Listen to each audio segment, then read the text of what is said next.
I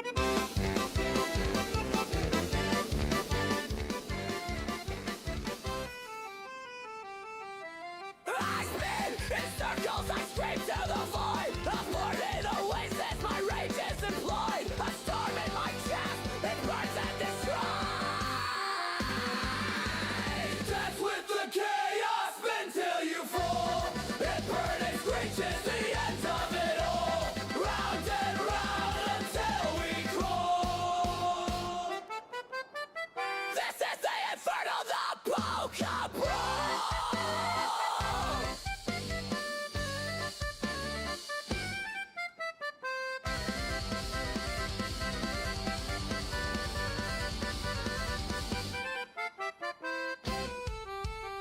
Your lies are balloons, they pop in my face. I'll stop on the floor, leave no empty space. A carnival riot, no room for disgrace. Buttons clicking, hearts are ticking. Heads are flying, skies are splitting. Dance with the chaos, spin till you fall. A burn and screech is the end of it all. Round and round until we crawl. This is the inferno, the polka brawl.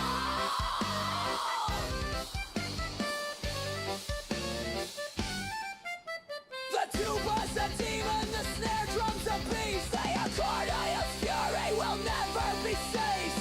This is a battle of musical faith. The polka goes harder than hell's unleashed.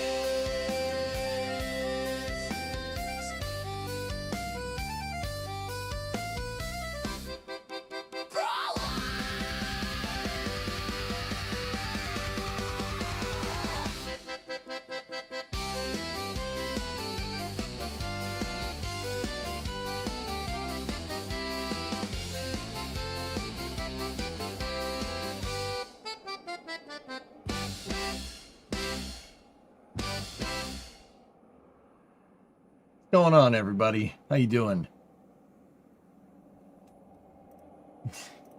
How's everybody doing? Let's load up KSP and get into it. If you didn't see part 8 of the SLC-6 build, you need to see part 8 of the SLC-6 build. You need to see it. Oh. I'm firing up Kerbal now. Dude, we ground out some work yesterday in Kerbal. And yeah. I can't even man, we put a shuttle on a stack yesterday. That was pretty cool, man. That was pretty cool. So we got the shuttle assembly building made. And we tested it with the mobile service tower, and they worked. They worked fine. Yeah.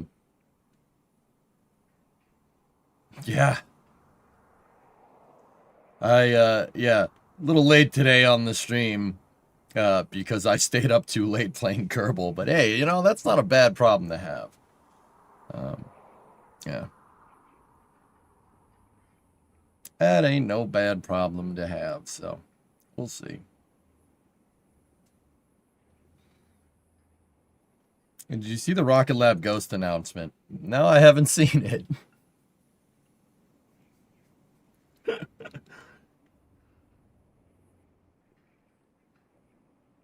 Yeah, no, it was, I mean, despite a couple of big explosions, Nader, yeah, everything was okay.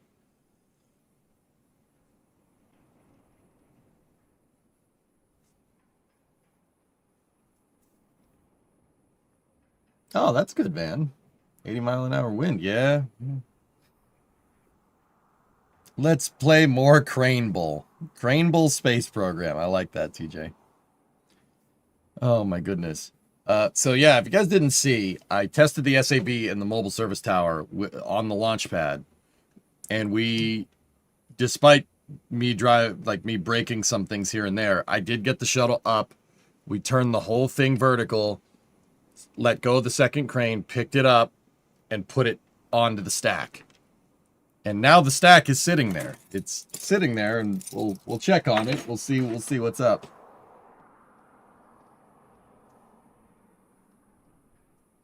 Basically, an electron in a container to go anywhere. Yeah. I know what Ghost is. It's the running joke from yesterday, but it's all right.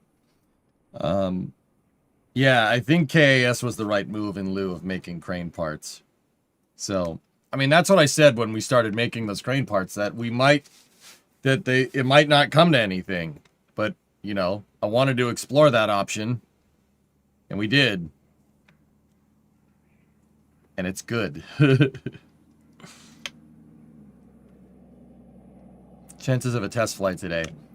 I said what we would do today is try to go through procedures to get figuring out the launch checkouts to try and get that thing to fly.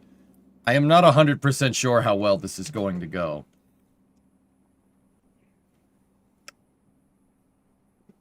We'll have to know what you have tried, so I'm not just suggesting basic debugging steps. Drummer, I'm not sure I need any help with that, dude. But, we'll see. I'll let you know.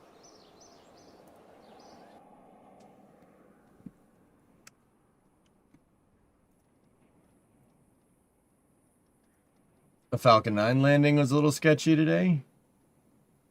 Oh, it went off right at noontime. Frick. Oh well.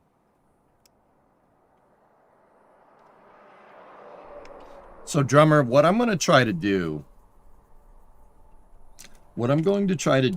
I bought these on Amazon for... I bought some cables on Amazon that we need. And what... So, guys, my mobile streaming setup, I have a laptop with the fold-out wing monitors on the sides. And I can only get one working. The problem is that I don't have the right type of USB 3.0 on my laptop to be able to output a signal. So, Drummer, here's what I'm going to try. I'm going to get a USB 3.0 to HDMI adapter. Okay? I bought it on Amazon. It was $12. Right? And then I'm going to get a high-speed HDMI to USB-C cable. Plug that into the HDMI adapter. The HDMI adapter needs drivers, so we do the driver install for that, and then try to basically brute force one of the USB 3.0s to display a video. It might work. We'll see. Electron Road Mobile ICBM Edition. I mean, Nader, I know the thing's a target for the most part, right? But why not,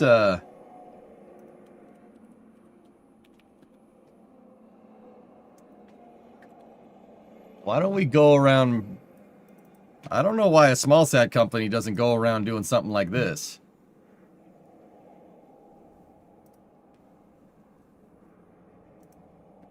You know, an integrated solution. I mean, Scuds aren't full orbital, right? But, you know, if you had a couple of other trucks, right? You had a couple of other trucks, one for the fuel farm and one for the avionics and, you know, one for Deluge, right? You plug them all in together and then you go. Like, I don't understand why nobody hasn't done that. I mean, we're not going to get our hands on a MAZ 543, but it's not like we don't have stuff like this either. Somebody could go around jerry-rigging a HEMTT. The highly expandable mobility tactical truck. You could go tooling one of these up into a launch pad. Right? Like, HEMTTs are Lego kits. My K200 truck in Kerbal is based off of them, and it's expandable just like the HEMTT is. Because that's a good thing. Like, they already have tankers. So we make like a 2-stage Carolox rocket, boom, you already have your fuel farm set up. Right? You already have the fuel farm good to go. Right? And then HEMTTs are... Oh, hey, baby. Oh, dude, look at that freaking axle. That axle's diesel. right? I mean, dude, it's not like you don't have the towing capacity. You could get the one with the trailer and make the trailer into a freaking launcher, right? And then you go from there.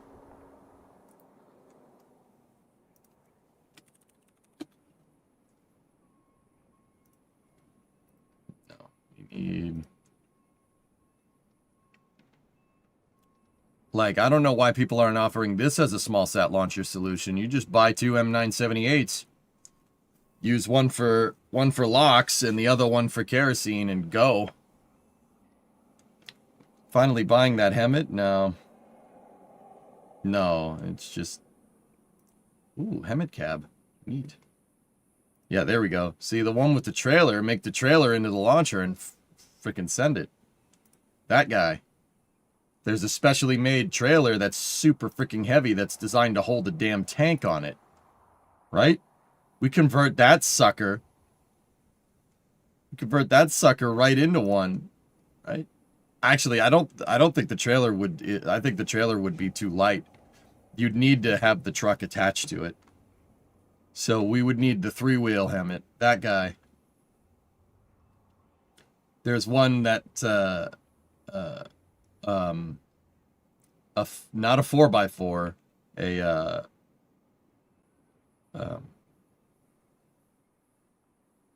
10 by 10. It's not an 8x8, it's a 10x10. Get that, dude. You know what? You know what, man? I'm convincing myself this is a good idea. That's a super good idea. Hemets aren't too expensive, guys. They're really not. They sell them surplus all the time.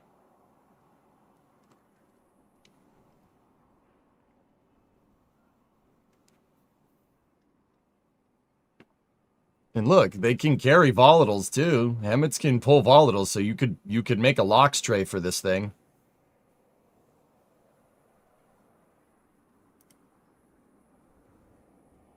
Huh.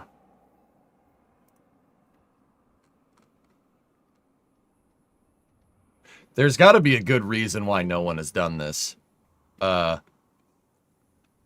we're talking about this in context of so Rocket Lab has their Ghost stuff. Ghost is a program that Rocket Lab is working on to be able to deploy hypersonic missiles in shipping containers. Well, an Electron rocket that's designed for hypersonic testing basically anywhere in the world. The entire launch pad and everything fits into 3 shipping containers. Or, well, a couple of shipping containers. What I'm saying is, like, a Hemet is a little bit bigger than a shipping container, but if you took 3 Hemets, right, you'd need 4, right? You have one that holds liquid oxygen, the other one that holds kerosene, right? And then another one that's a 10x10 Hemet, the 10-wheeled version. You put the transporter erector on the back of that. It'll fit. For a small sat launcher, that'll work just fine.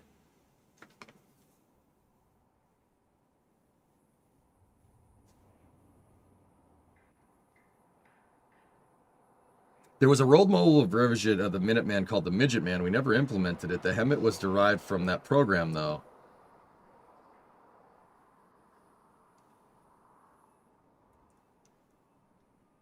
Dude, can you imagine? You put all your GSE on the truck, right? And then you have the transporter erector above it, right? You flip the TE upright. My one thing is that you'd probably need a deflector. Scuds, I don't think have a deflector. At least I don't. Yeah, I don't think they do. I don't think those Scud launchers have a diverter on it. But if you integrated a flame deflector onto your launch table, right? Yeah. I mean, once again, we're not getting a MAZ 543, but we have stuff like this. A MAZ 543 is an 8x8 heavy Russian truck, a heavy tactical truck. I'm just worried about the ground beneath it. Because, like, once again, if you're going to launch it on Hemets, right? If you're going to launch that on a Hemet, you need, I mean, the HEMTT can go anywhere, so it needs to be able to launch on an unprepared surface as long as the vehicle is level. So you don't even need a slab with the HEMTTs. The HEMTTs have a self-leveling system, or the MAZ 543s have a self-leveling system. I don't know if the HEMTT does. It might. Probably does, if I had to guess. Dude, that's actually this is not a bad idea. These things would, I mean, we have thousands of these things. US has tons of them. And they can carry whatever. Heck, you don't even need, you just need the tanks. You could have the truck set the tank down and then fill the tanks.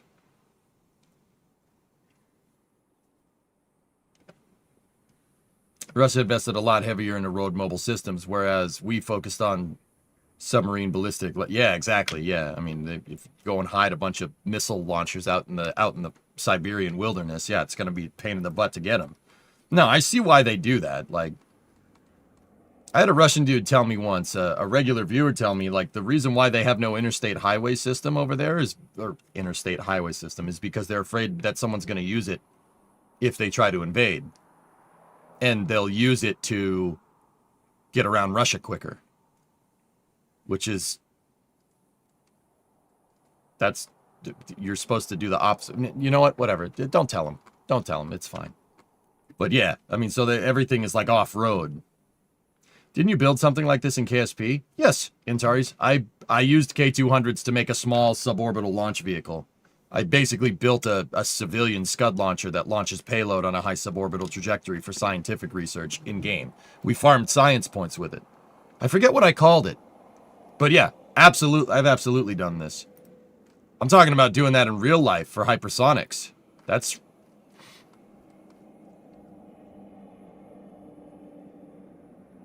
Dude, how about, like, we get together with Shuttle Launch and we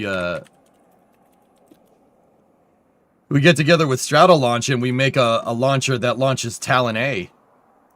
I don't know if you guys have seen Talon, but Talon is a reusable hypersonic research vehicle. Yeah, reusable hypersonic. Dude, you put this thing... I mean, it's designed to be dropped off of the rock, off of the Shuttle launcher. But there's nothing to say that you wouldn't be able to put a kick stage behind this and go. Two-stage solution right there. How do Russian people move commerce around then? Trains, baby. Trains.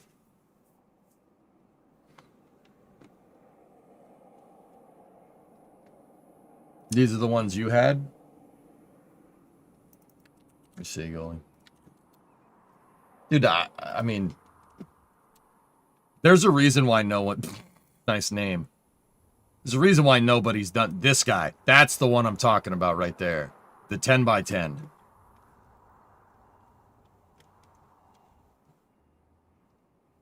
Actually, I don't even know if it's a 10x10. I don't know if you can disengage the axles, but... Yeah, most HEMTTs are all-wheel drive. What was that company that had the portable launch pad and Connex containers? Astra. Yeah, goalie, dude. Think about, like, Electron's transporter erector right here, right? And then you have umbilicals. You have all your umbilical connections going through your TE right here. And then you have line hookups on either side. One for liquid oxygen, one for kerosene. And your pumping mechanism is integrated onto the PTO from the truck. Ooh. Ooh.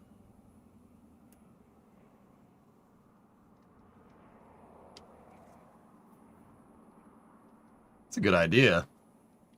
I don't know why nobody's thought of this. I don't know why it's all about shipping containers, dude. That thing is as big as a 50-footer. And that will give you your power. That supplies you with your power. You could, if you're using the right type of kerosene, the diesel motor in here will run off of it. So you could power the truck and fuel the rocket with one fuel tank.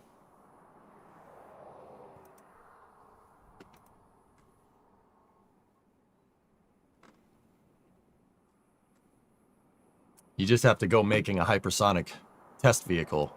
That would be the hard part.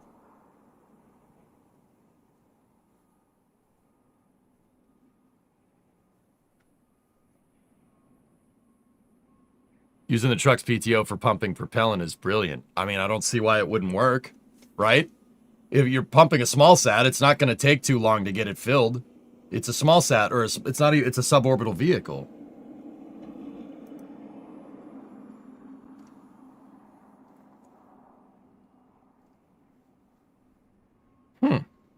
That's a good idea. Anyway, let's play Kerbal. So, this is where we left off last night. We used the shuttle assembly building, which pretty much performed flawlessly, and the mobile service tower to take the shuttle. We had a little bit of trouble with the bracket taking it off, and we had a little bit of trouble with the truck, but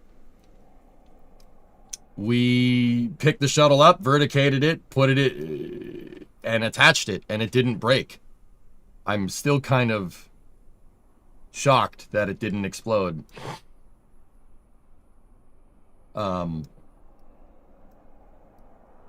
Now, keep in mind, I put the stack out,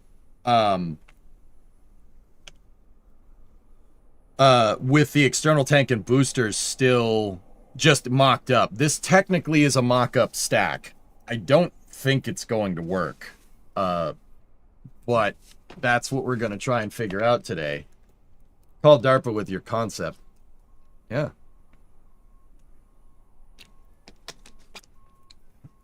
Search the foremost commander triaxle. Yeah, Drew, that might...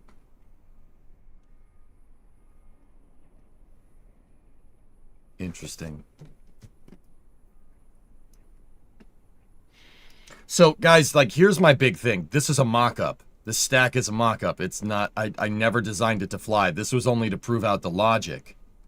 I don't even know if this thing is configured and ready to go. Found your next project.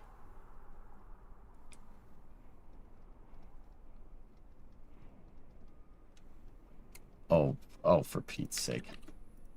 What the hell? What did someone do to that thing? Why? Why would you... Why? What? That poor Hemet. What happened to it? Discovery, go at throttle up.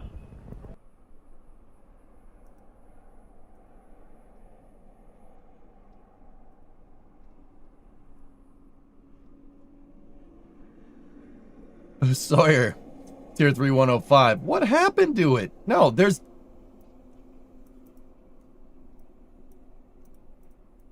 No, just go here like that.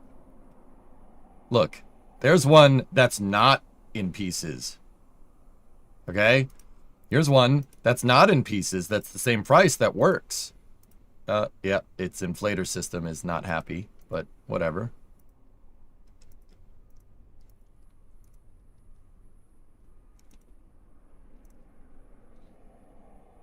In the service, we call that cannibalization. All right. Foremost command.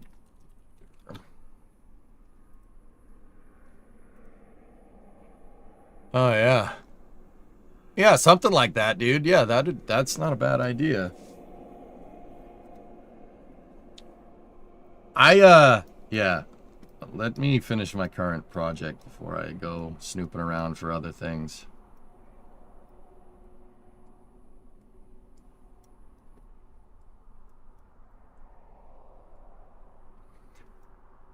So, fellas, I don't remember how we're supposed to put this thing together.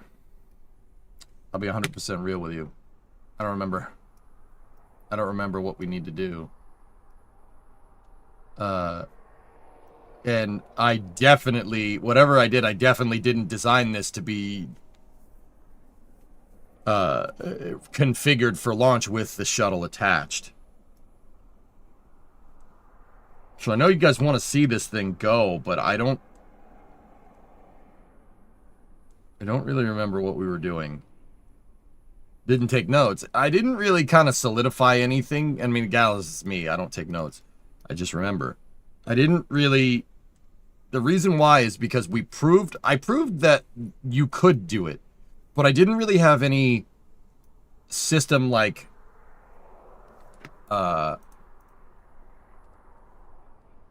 I didn't really have anything completely figured out for how this thing goes together. I think what... okay. Real talk. I just need to sit here and stare at this for a second. Kerbal Guy! $10. Thanks for the awesome streams this week, man. I was laughing so hard rewatching last night's stream. That the team thinks you've been drinking. Oh, my bad. My bad. Alright. Okay.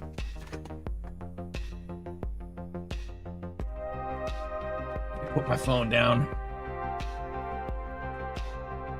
What were we doing? So... No, I remember, but this time I didn't... I remember a procedure if we iron it out. I never ironed out this procedure. Technically, I didn't even have a procedure for taking the shuttle vertical and stacking it. I kind of just built the bracket exactly to the specs that NASA has, and it works, so... Alright, so...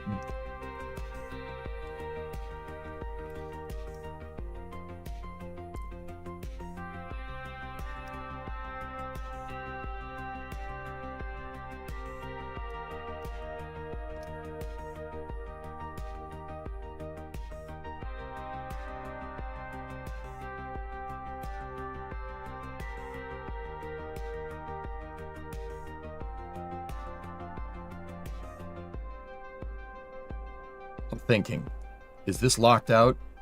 Okay, it is. It's locked out. So auto strutting is available here. I need to visualize auto struts. You're about to look at a mess of spaghetti here. I just need to see, oh God. The landing gear on the shuttle automatically default to heaviest part. So they are strutting to the pad. Okay, because those are the closest parts in the hierarchy. Got it. Alright, so the shuttle and the tank aren't going to move. They're not going to move unless I unlock the ground umbilical carrier plate fudged connection thing. Alright, it's not going to move.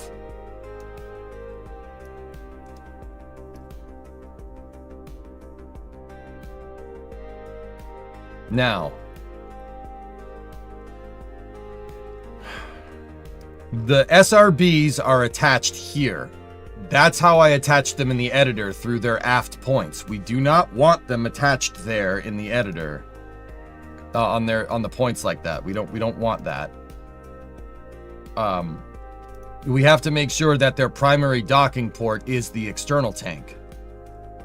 Right? So, hey Taylor, what's up, dude?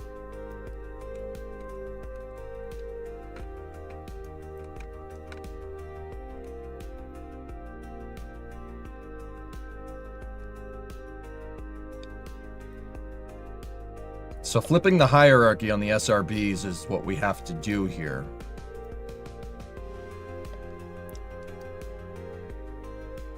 So I'm going to do something I rarely do. I'm going to hit F5 and quick save. I hate quick saves. I never use them. But if the thing blows up, I don't want to sit here for hours picking up all the pieces from the explosion. Val is inside of the crane. So... yeah, she'll be alright. Nobody's in the SAB crane. Yeah, Galadus, this is what I'm talking about. This is why this is a mock-up. Because if you look, the tank is strutted. Tank strutted to the pad. The whole idea with this is to use the external tank as your... when you're building the stack, use the external tank as the root part of everything. Taylor, you injured your back, so moving... least as possible, so I decided to come in. Oh, I'm sorry, man. Dude, yo, get that. If you hurt your back, get it looked at. Don't screw around. I'm sure you know, but just in case, in the off chance, don't do that. You slip a disc, get it fixed if you can, immediately. You don't want to live with back pain. It sucks. So I hope you're alright.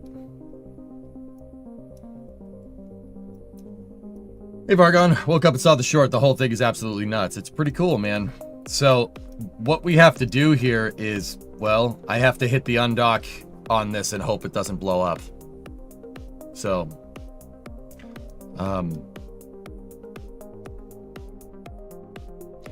if we flip both of the boosters, right? Last night was insane. It's good, Sawyer, right? If we flip both of the boosters, what we have to do then is run the struts, run the aft SRB attachment struts once the boosters are attached correctly.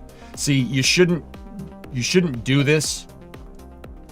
You shouldn't do this when the shuttle's attached.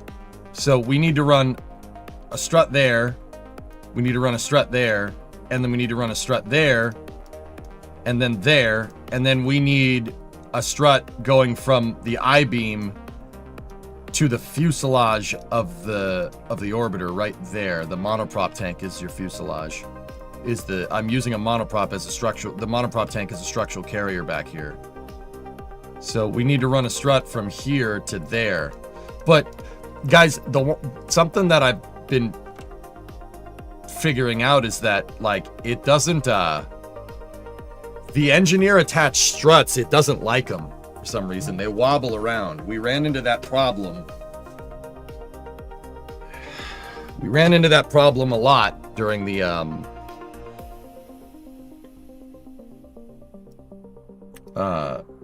when we tested this, but I mean, either way, this is the first step. First step here is just undocking this and flipping the hierarchy on the SRBs. All right, ready?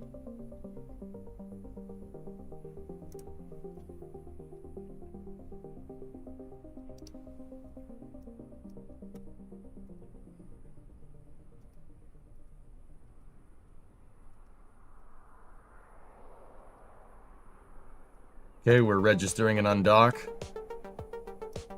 Up here should be your main docking attachment. Yep. Okay, left SRB is in position. Now the right one.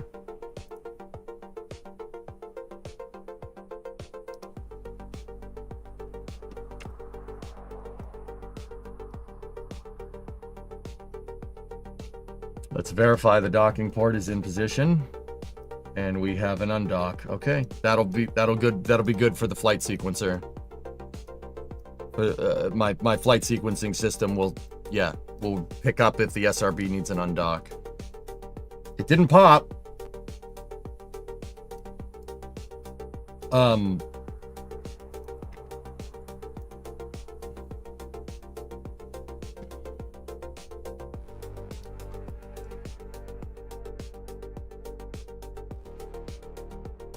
What's holding it in place? The external tank ground umbilical carrier plate is what's connecting the stack to the pad right now.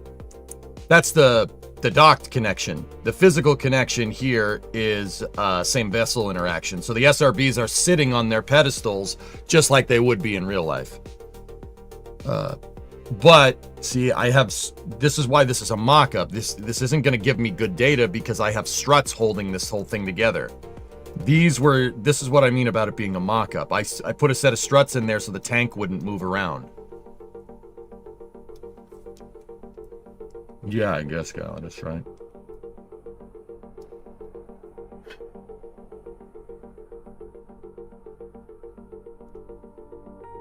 I hope the end goal of this is that you build massive in-space structures out of external tanks.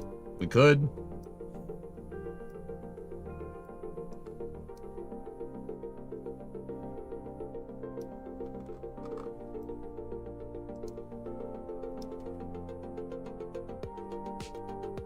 So this is where I don't remember the procedure particularly. I think I attached these struts first. But I'm not going to have those struts right there, the tri-symmetry struts that are hooking up to the back of the external tank. Those aren't going to be there in a normal integration operation. This is why this is not particularly a good test.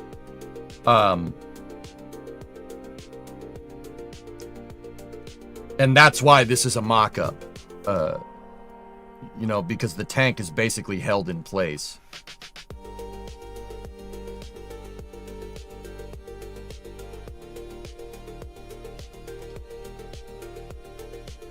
Strut it before unstrutting. I mean, that'll definitely give us the best chance of success here.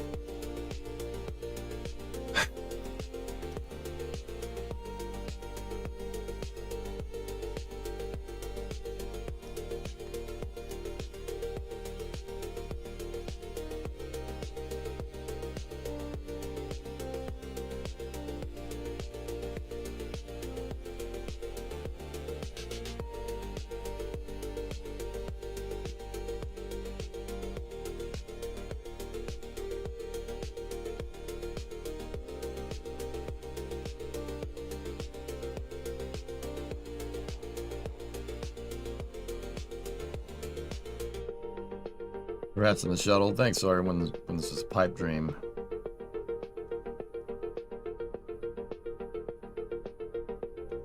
I just got your message, Sawyer.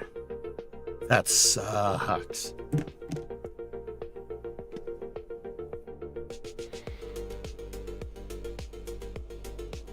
Okay, so we're gonna need an engineer out here. That's really where we're at. We need an engineer. I am going to recover the bracket. Yeah, we'll recover the bracket. And then I need the engineer. I need Bill out here to run the struts.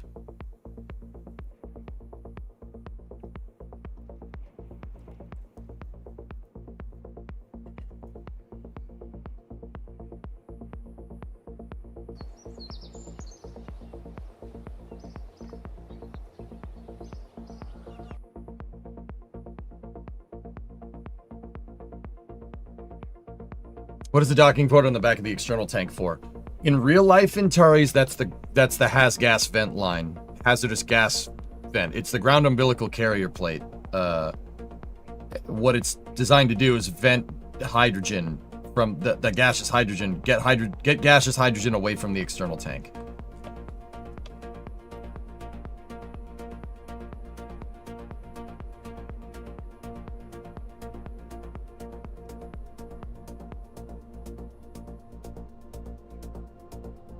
Do I not have anything to put out here that a Kerbal can just drive around in?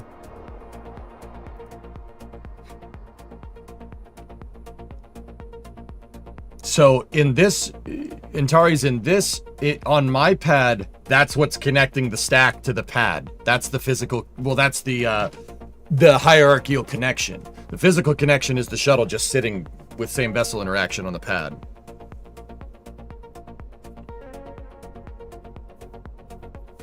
One thing I was wondering about SLC-6 is how the buildings clear the intertank access platform. The intertank access platform pivots. It's a rotating service structure in SLC-6's design.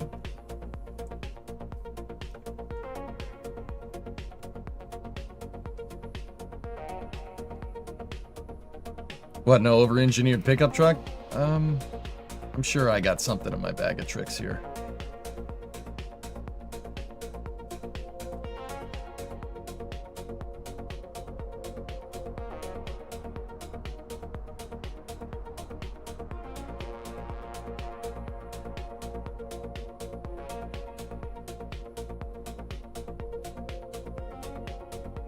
I said I'm sure I got something in my bag of tricks here, implying that I'm going to find the craft file that I want.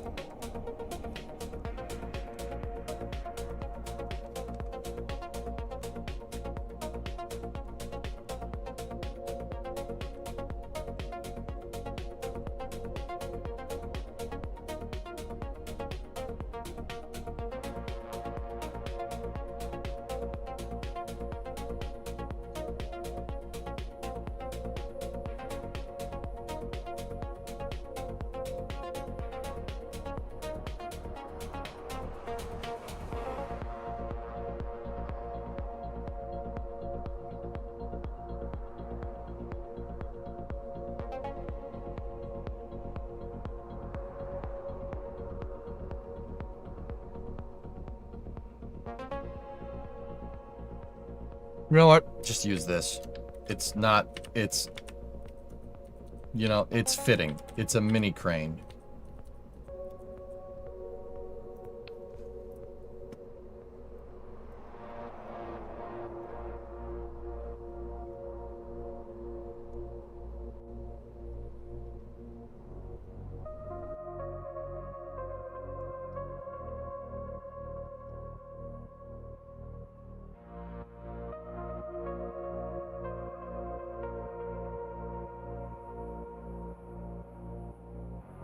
It's like a little cherry picker crane that I built. Actually, this thing would be great with Kerbal attachment system. This little crane. You could use it to lift up whatever. Dude, but yeah, we could make little cherry pickers too. Now, damn, dude. You can make little cherry pickers.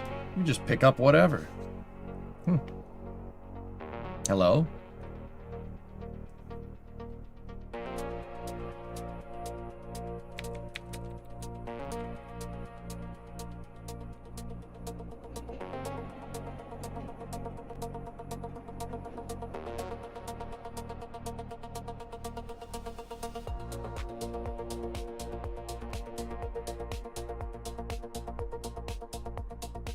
Yeah, blocks, it's pretty good, man. In terms of what the problem you were having before, I was thinking about it. It sounds like, so mirror symmetry is only going to mirror based off of your root part orientation. So whatever way the root part is looking, it's going to mirror off of that. It gets a little tricky at times understanding the symmetrical hierarchy, but yeah, once you do, you can build stuff like this.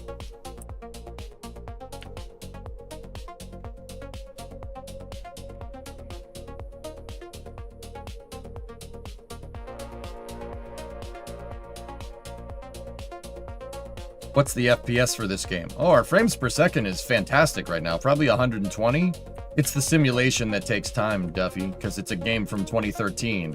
All these parts aren't just being rendered, they're being physically simulated. So like if I run into this, it'll explode. And that's very taxing because of the way the software is written, because it's from 2013. We're getting great frames. Graphic-wise, this is nothing. My graphics card's at 17% load.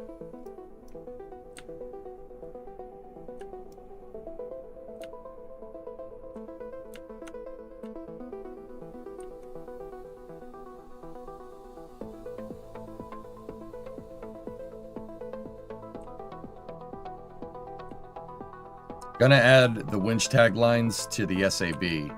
I will, yeah, I'm gonna adjust the crane blocks, or we could just make an adapter, Drew. I didn't even, for some reason that didn't cross my mind last night.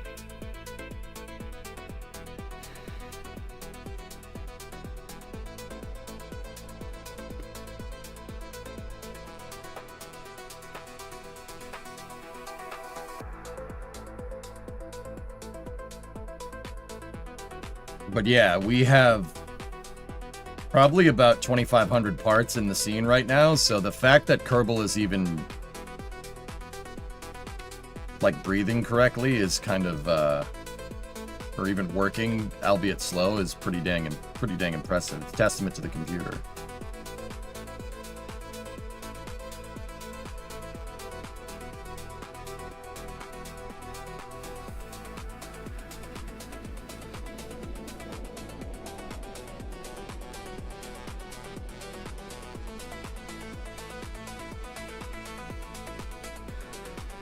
I mean, what's our simulation rate?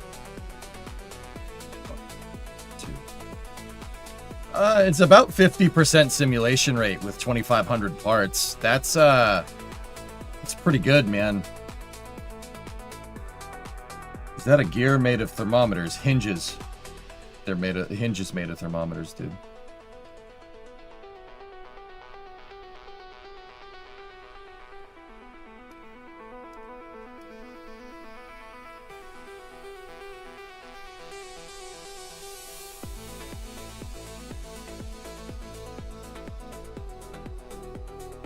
Okay, so Kerbal inventory here.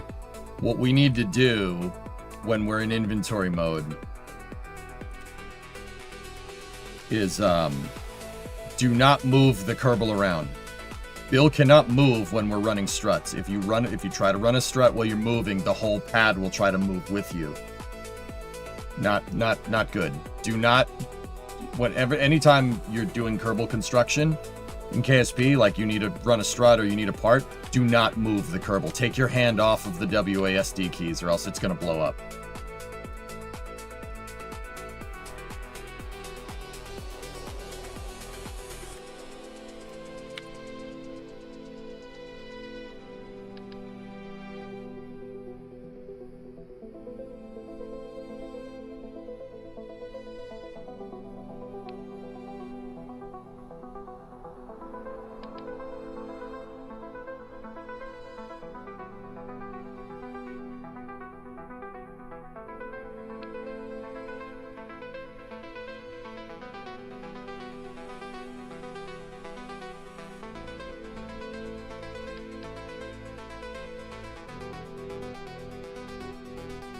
Okay, so this is the left top attachment strut.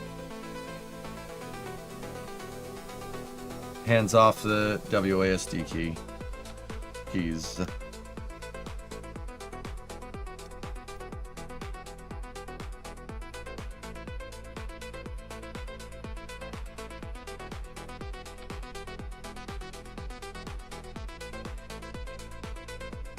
Okay, out of inventory mode.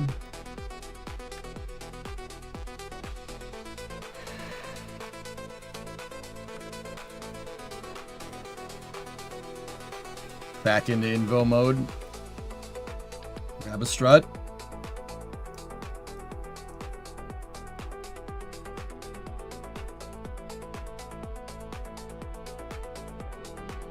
Off the WASD keys.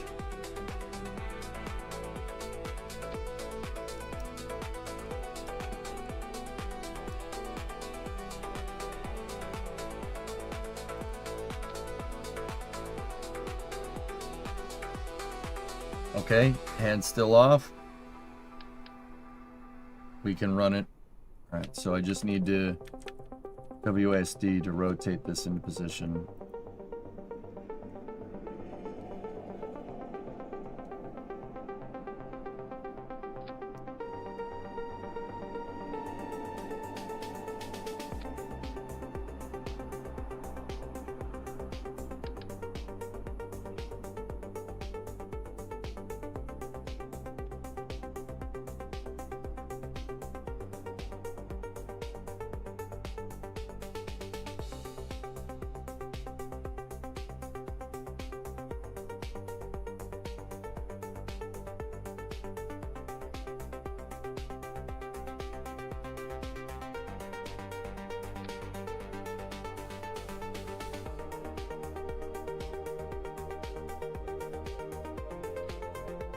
Okay, the 4 SRB aft attachment struts are in position. We're going to need to run another set from the orbiter, or from the external tank to the orbiter fuselage. They go inboard of the main attachment, main docking attachment. So this one goes from here.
Okay, out of inventory mode. All of them are run.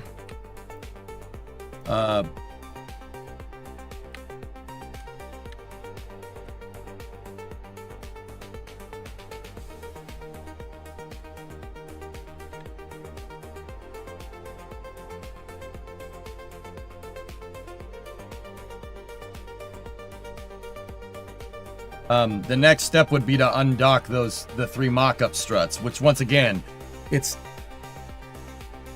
mock-up struts are basically make this whole launch attempt moot. This is just doing it to see if it works.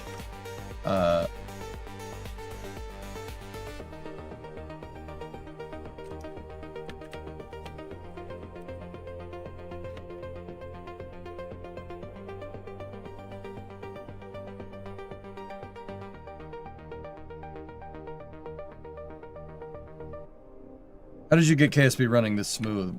Good computer, Wartos. Hey, Nuclear. What's the rough part count for this? 2,500. I mean, the fact that we're at 50% sim rate with 2,500 parts nuclear is pretty good, dude.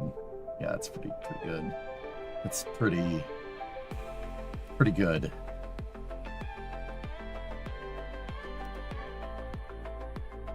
Right? Like,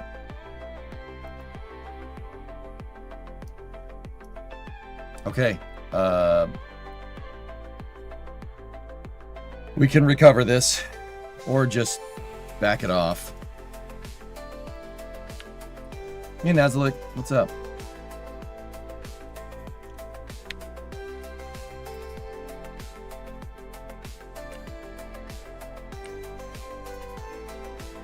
No, I have the pad, I have the 2 integration buildings.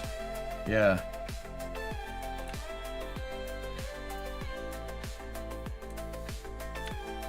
You'd save the parts?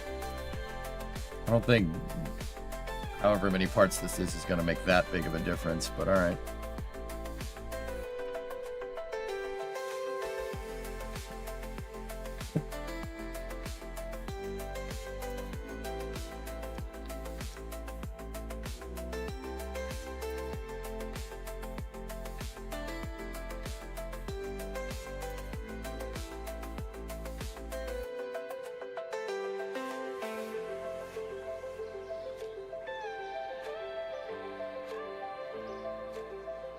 So the pad is 1100 with the stack right now, nuclear.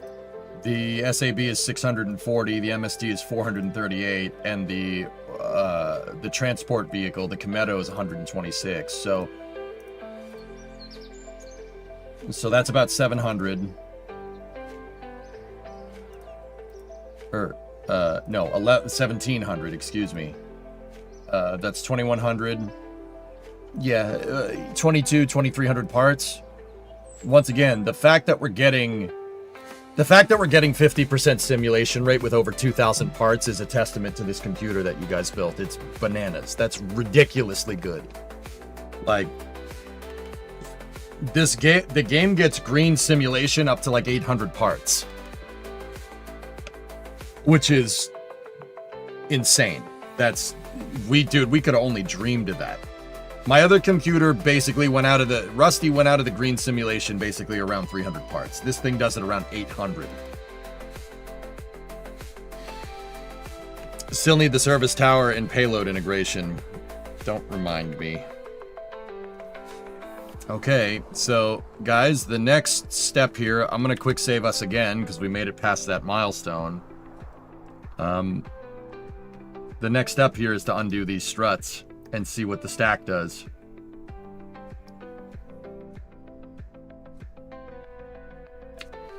Okay, we will F5. Ready?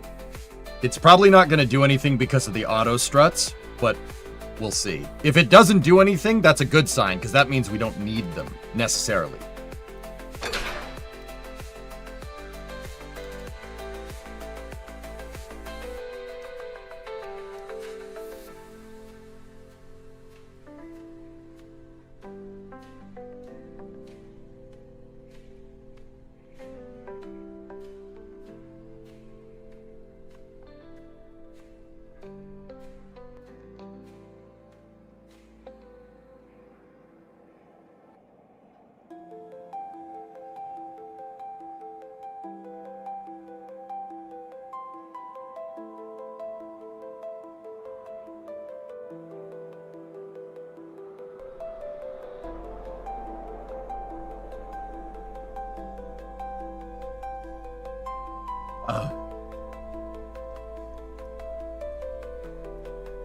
We don't have crew aboard the vehicle, but I'm pretty sure my shuttle has a probe core on it. I'm pretty sure I designed it that way. I know the tank does.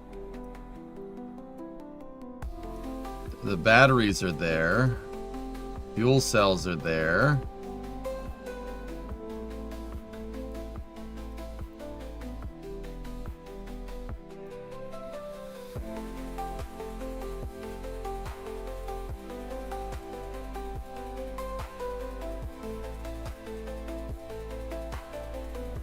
That's the SRB. That's the RGU on the pad. The shuttle does have an RGU.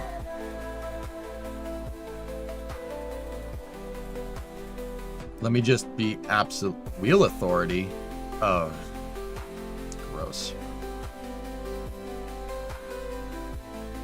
I think I added that because the RCS gets into a PID loop. In fact, that is the reason why the RGU has wheel authority on it. I do have some stability assist on the shuttle, but that's not because I can't build a high fidelity enough reaction control system. It's that in some scenarios when we were on orbit, if you have RCS and SAS enabled, the RCS just goes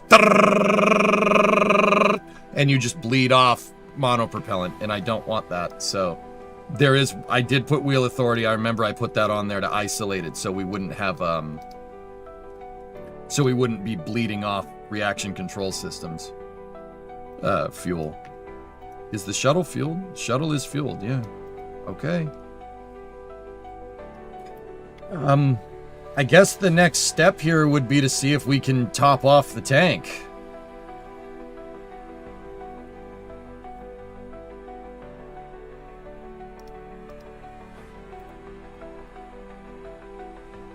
I mean, the shuttle, my shuttle will fly remote.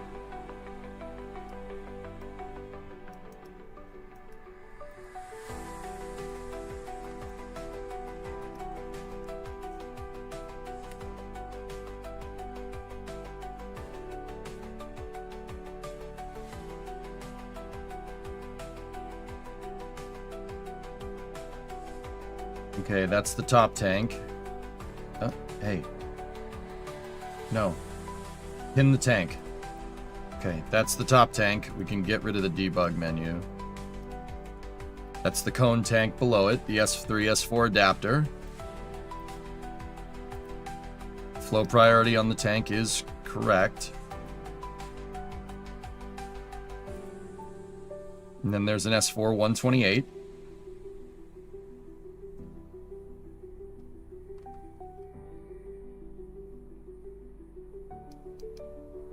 There should be another S4 128 right here. And then an S3, S4 adapter again. And then...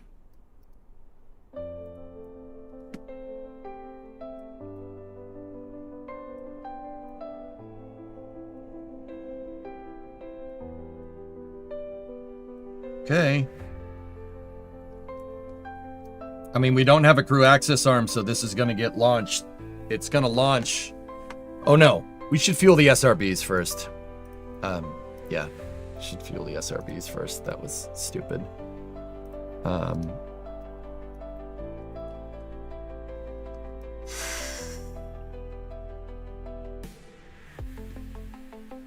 Okay, so...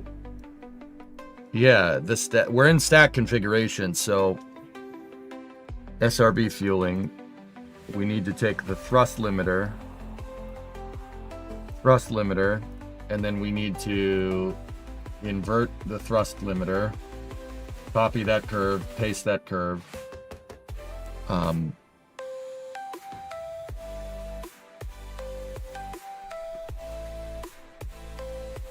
then play it.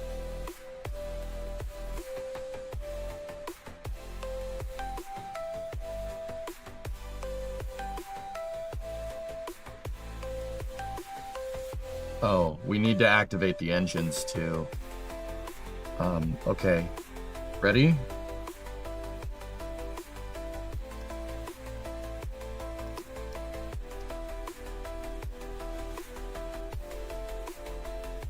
And...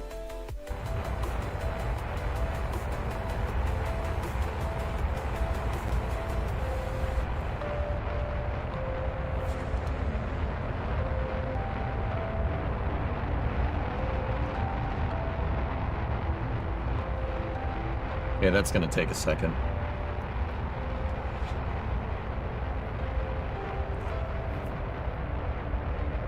That's correct, Fogo, yes.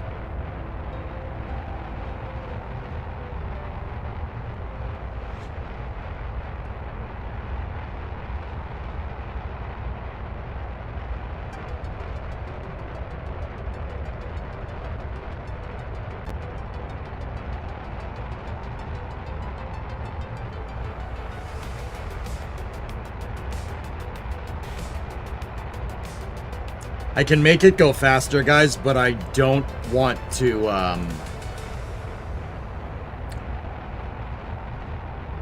I don't want to shock load this. This thing is physically standing up on these hold down points.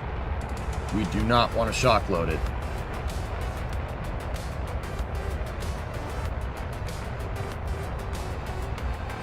Aren't SRBs integrated with fuel? In real life, but these are segmented SRBs in real life, Nader. They build them in segments. Each segment, so the shuttle had 4 segment SRBs. Each segment was 250 tons. On SLS, it's the same thing, but there's 5. It's 2,500 tons of SRB, dude. But they stack them in segments. In Kerbal, the Clydesdale is the right shape, but it's a single casing SRB, which is not how it is in real life. They'd stack the segments, and if we had segmented SRBs, you'd be damn. I mean, you do with mods, but you'd be damn sure that I'd be doing the same thing. So my solution was to just place the single casing and then hack the cal controller.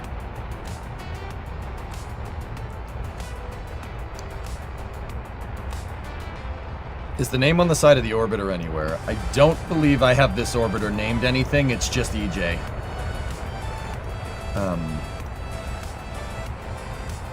Canonically, for my shuttle program, this is all simulation testing because we're not in the main save.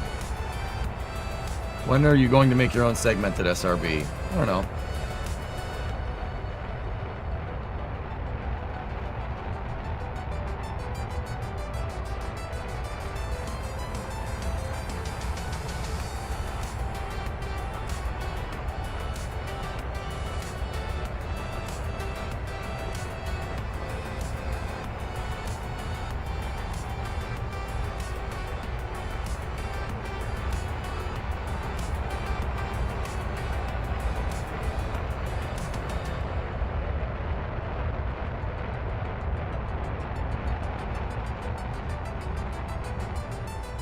And yeah, the other thing that I want to do is screw around. I want to putz around with Kerbal constructs and see if we could put this pad like over there, like at the end of this. So this is all, I have this done with Kerbal constructs, and I'd love to put this pad over here. The reason why is because I want it out of render range of the runway. I don't want the game to render a 2,000 part pad with integration buildings when I'm coming in for a landing. That's not...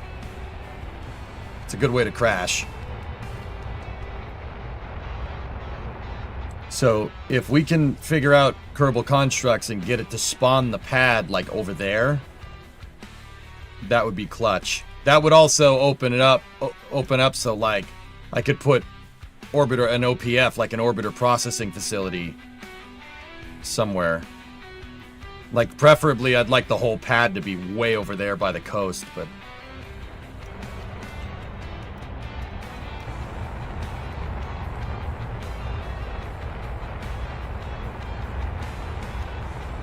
yeah, I gotta figure out how to do it, Galanus, yeah. Because I don't want this here. I don't want it at Launch Complex 1. This is too close to... It's too close to everything that's important. Plus, it'll look cooler if the center areas right here where the trucks and stuff are concrete instead of grass, so...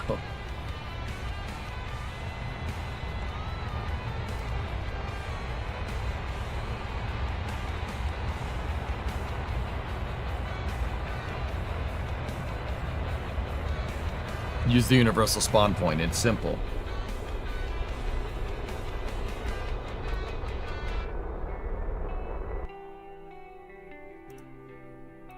Okay, we have 2 fully loaded 4 segments. Take the SRB fueling controller, lock it out, and remove these from it to make sure there's no conflict with the programmed SRB controllers.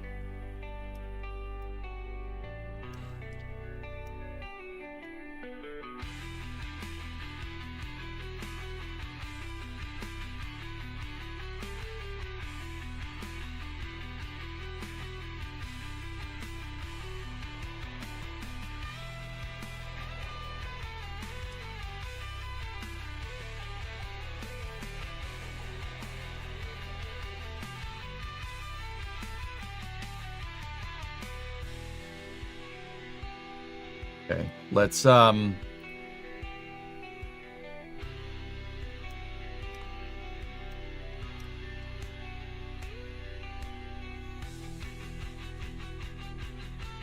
that's not good. What happened here?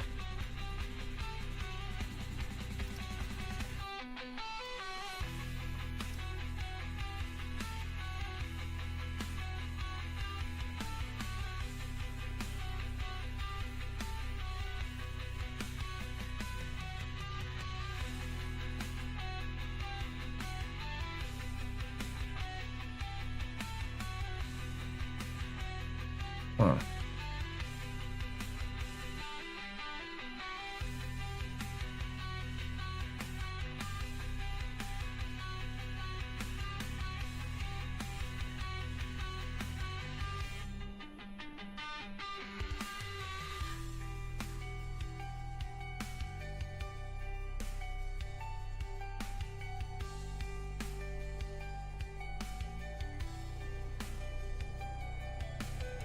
Let's not touch anything.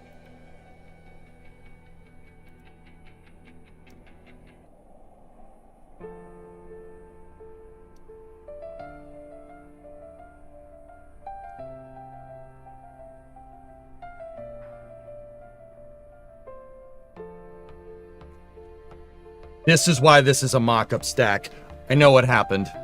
All right, so I'm looking at auto struts. I checked the auto struts before we started integration. The landing gear on the shuttle was set to heaviest part, right? The auto struts were set to heaviest part. They were running auto struts to the pad, and that's what was holding this thing in place, right? Well, we just fueled up the SRBs, and I went into the CAL controller, right? To lock everything out of the SRB controller, right? And when you go into the CAL controller menu, it pauses the simulation. When the simulation restarts, when you get out of the CAL controller action group menu, it reruns, it refreshes the auto struts. The landing gear no longer were strutting to the launch pad, but look, they're strutting to the solid rocket boosters, which is now your heaviest part, and the whole stack tipped over.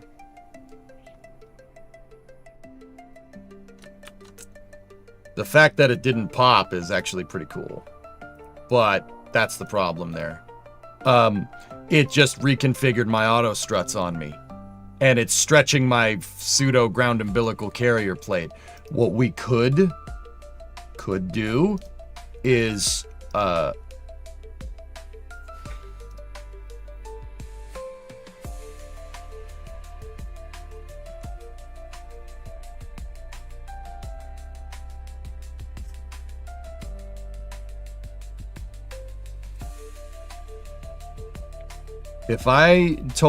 if we visualized auto struts and I told this thing to run to heaviest part, what would it do? I do believe that ran a strut to the SRBs.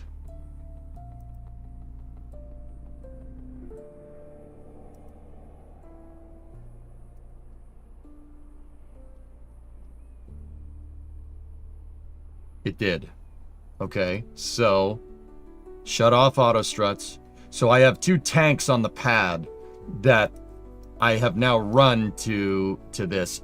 If we time warp here, it might prop the shuttle back up and the auto struts might lock it in place. Either that or it's going to lock it in place in this position and it's going to blow up. It's one or the other. So let's try it. Here goes nothing.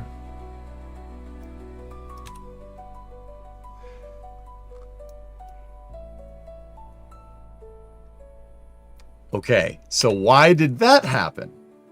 And if we unpause this, you know good and well what's gonna happen here. All right, so this is actually good news, all right? No, it's not me coping. It is good news because this tells me where my root part is, okay?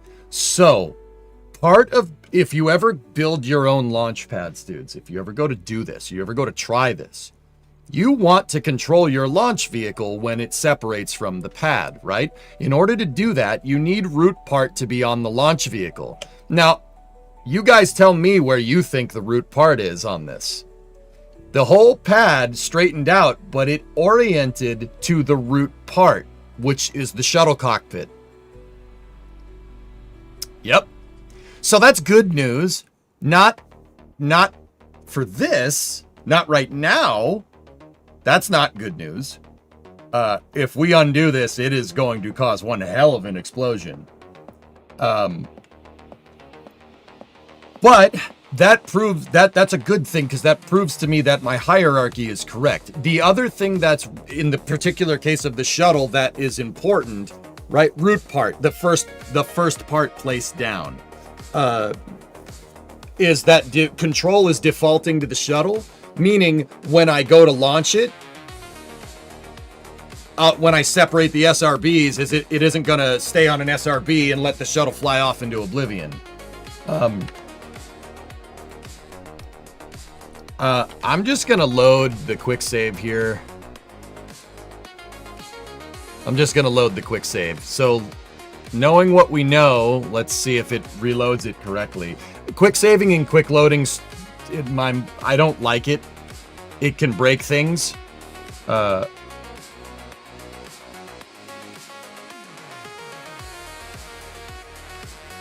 We wanted to see the explosion. I know you did.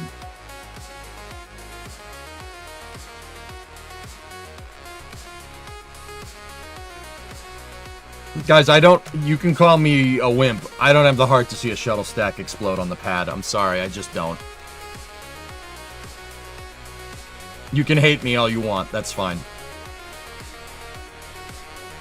Even in simulation mode where we can revert, I can't bring myself to do it. I'm sorry, I just can't. Alright, so where in the checklist were we? Alright, so let me just verify with our auto strut visualizer. The landing gear is strutting to the pad, and that's what's keeping us upright right now. So, what we need to do is make it so one of these things will strut to heaviest part. Or, let me just verify with the tank here.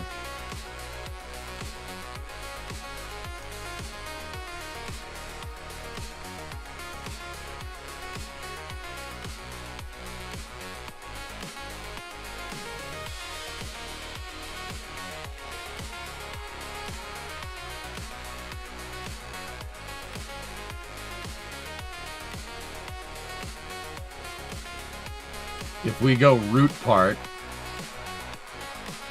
it's running a root part strut up to the shuttle's cockpit, which is what we want. That means it won't change. We don't have to worry about it changing on us. Probably should have done that before this, but once again, this is what I mean about this being a mock-up stack.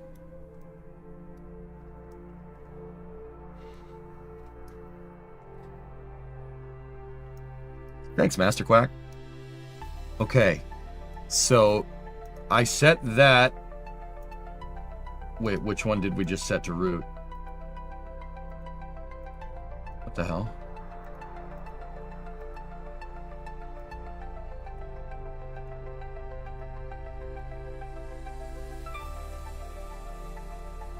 What did I just set to root? I thought I just set something to root part.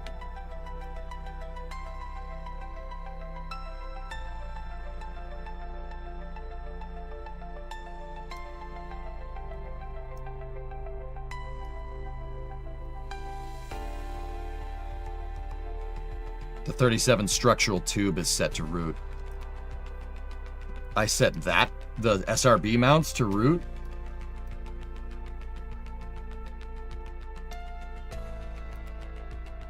I don't think that's a good idea. Let's do the tank instead.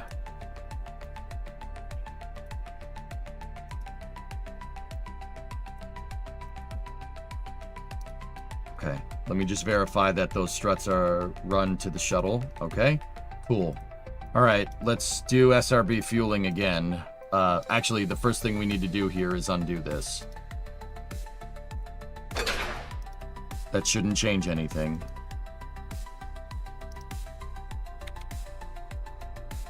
Okay, let's go back into our SRB controller. Go into the AGs. Let's do SRB fueling, thrust limiter. Thrust limiter. Let's go down here.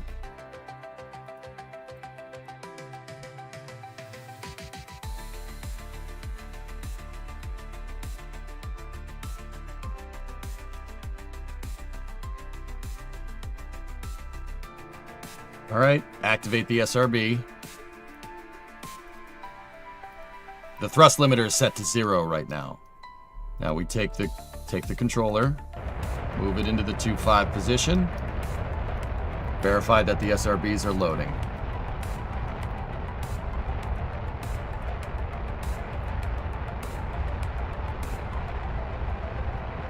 We have fuel.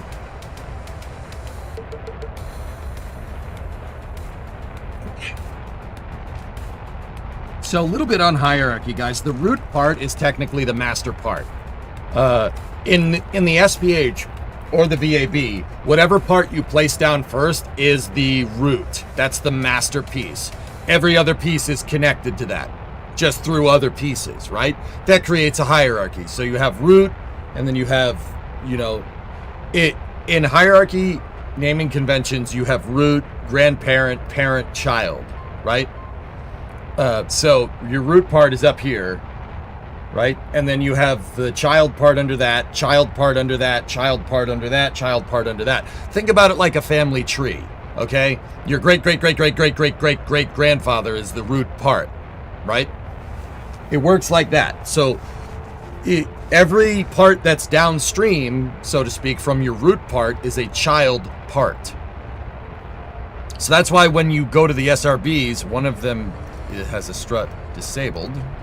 When you go to the SRBs and you select grandparent part, for instance, what a grandparent part auto strut is going to do is run a strut not to the part that the SRB is connected to up the hierarchy, but the part in front of that. It's going to skip one. It's not going to, because you're already connected to the parent part. Grandparent part will bypass and go to and run an invisible strut to the one in front. Root part auto strut will run to the master piece, which is the shuttle cockpit. Pretty straightforward. Heaviest is heaviest. It'll find the heaviest part. Now, keep in mind, if you have an animatable part, hydraulic, hinge, servo, whatever, and it is unlocked, hierarchies will stop at animatable parts. It'll stop. So you wouldn't be able to grandparent strut through a robotic piece unless the robotic piece is locked out. Okie dokie? We call them higher assemblies and sub-assemblies. Yeah. I mean, Ryan, I engineered this. Yeah.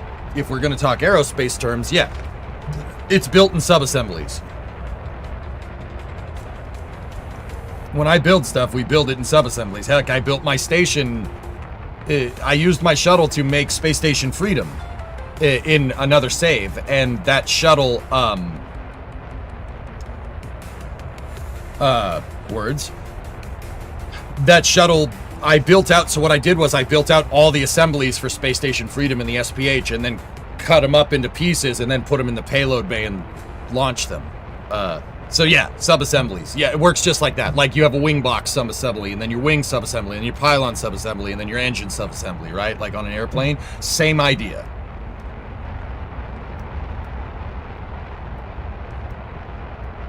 Now, once again, this is a tricky problem to solve. What I want is to put a stack on a launch pad, and I want the root part to be on the rocket. Because when I go to separate this shuttle, I definitely don't want to undock it and have control default to the launch pad and then send a shuttle uncontrolled careening out of control towards the sky. Not a good idea. I fly this thing manually. There's no automated sequence here. I mean, it's partially automated. We could fully automate it. I do have KRPC installed. Actually, yeah, we could use KRPC to make a sequencer. I'm pretty sure. I'm pretty sure that's in my realm of expertise, I suppose. I could just have it sequence events. Heck, we could have a cal control. We could have a master cal controller sequencer that could sequence other cal controllers. That'll work. You don't even need KOS or KRPC for that.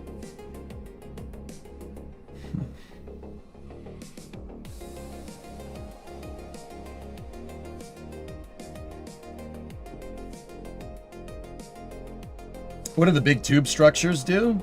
These things? They're integration buildings. They built the stack, Mustard. You saw me working on them yesterday. Okay, so my SRBs are fueled. Now let's go in and out of the AG group. Right? Go into SRB fueling, open the track editor. Remove, remove. Back it out. Go here.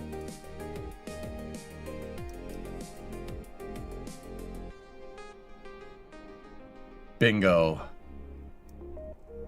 So, guys, the reason why I wanted these to be set to root part, and I wanted the auto strut to go from there to there, the reason why I wanted to do that is so when I fire up the engines, we twang, baby. And that's exactly what's going to happen. I want this thing to do the twang maneuver. So when the shuttle would light its 3 main engines first at T-minus 6 seconds, the whole stack would go this way, and then it would move back into position, and then they'd let it go. There is footage of this.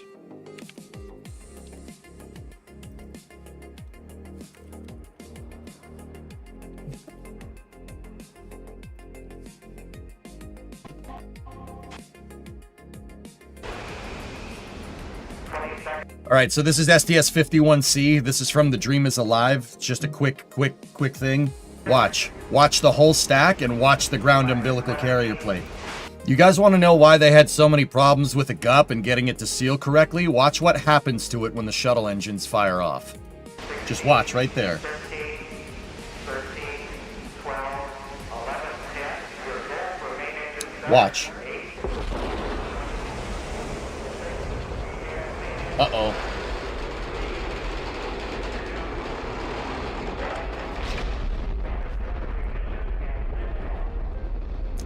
See the whole GUP flexed? It's very important you get a seal on that thing because when the thing goes, it's gonna bend around. That's why it was such a pain in the butt. But there's really no other place to put the damn thing. Pretty cool, huh? So yeah, the thwang. The reason why I wanted to root part strut onto the pad to the shuttle's cockpit from like back over here is so when we fire off our shuttle, it does that. See it right there? See the whole stack move? I wanted to do that. And then another thing that happens with the shuttle right at liftoff is you take a cosine thrust hit because you have 3 engines mounted on the side of your main stack. The shuttle actually slewed a little bit. It slews that way. Watch the SRBs. They move. They go this way. See, the whole thing kind of slews until it gains enough speed to aerodynamically stabilize, and then it starts flying straight. It's pretty gnarly, right? But see how much the whole ground umbilical carrier plate, it flexes?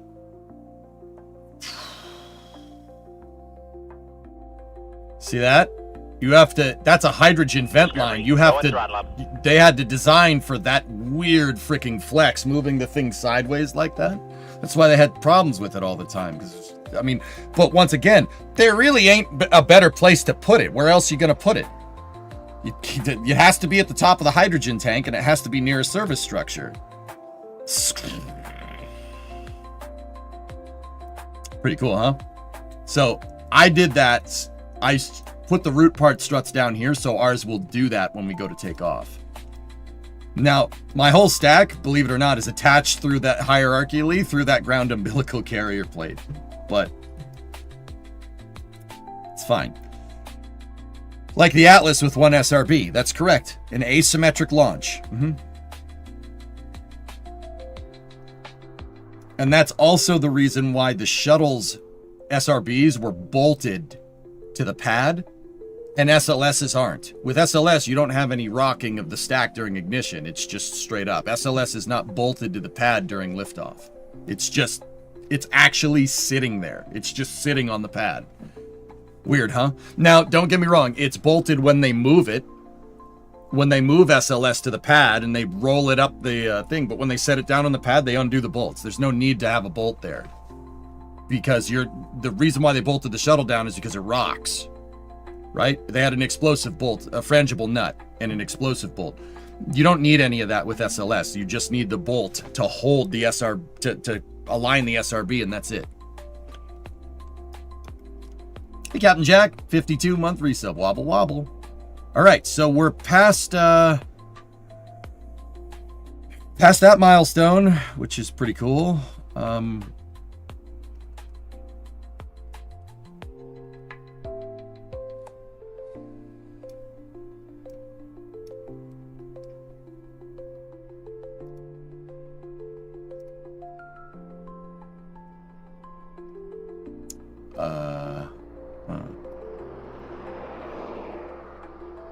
I really hope none of those I-beams that I was using to test out vehicle placement, if those are fixed in position and they're not attached to this, we got a big problem because the shuttle's going to contact them on ignition.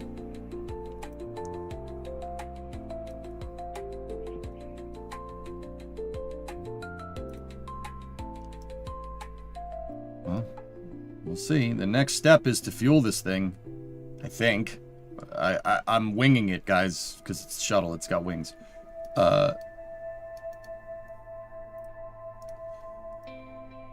Because my shuttle does slew off the pad. It's designed to do the exact same thing as the real one.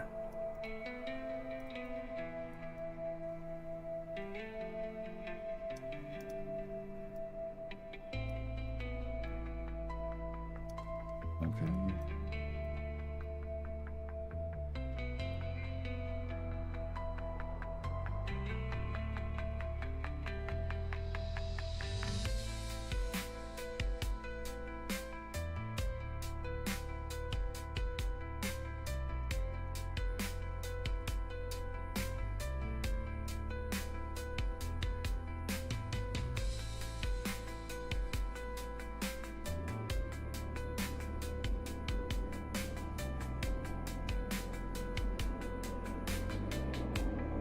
I gotta load up the tank. For balancing purposes, to balance the stack correctly, I have, the fuel tanks are placed strategically, and the external tank is actually just fairings. My ET doesn't actually fill up with fuel. The tanks are inside of it. The reason why I needed to do this way is because you needed to balance out the fact that hydrogen has a different fuel density, or different density storage than whatever the liquid fuel and oxidizer is in this game. It's close to methane, close to NTO, MMH, something like that. But because of differential fuel density, right, hydrogen needs a much bigger tank. So I made the tanks out of fairings, and then I put regular tanks inside of it. And it's kind of fudged a little bit, but it works.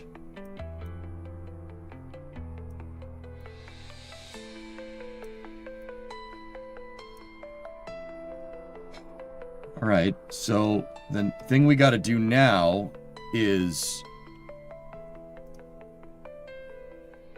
all right, where are our loaded fuel tanks? They should be here. So we don't have any cross-feeding capability here. What we should be able to do is enable cross-feed right there.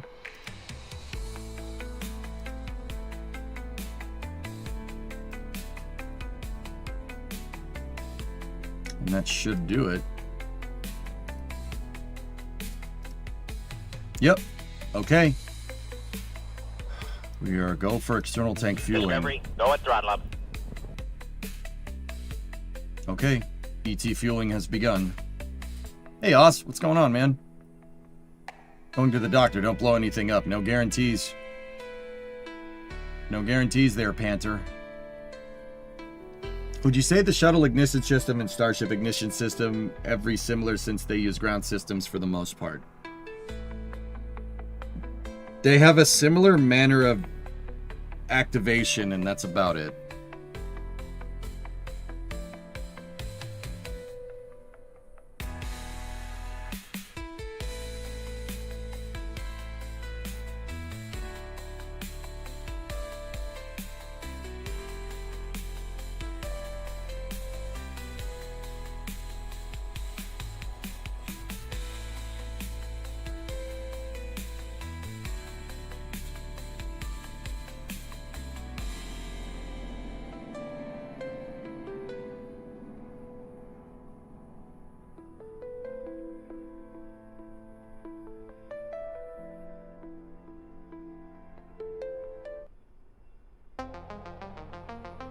I'm just hoping it doesn't tip over again, dudes.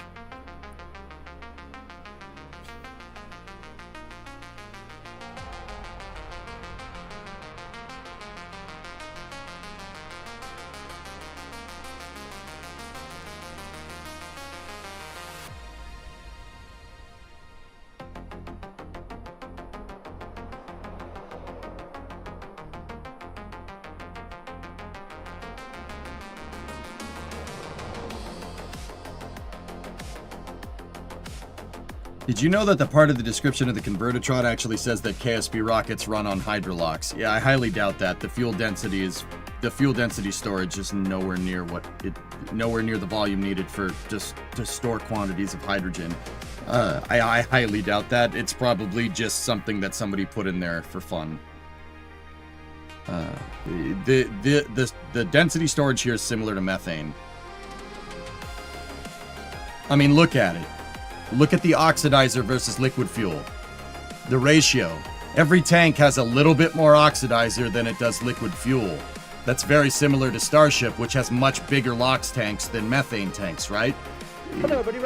Raptorside with Chris.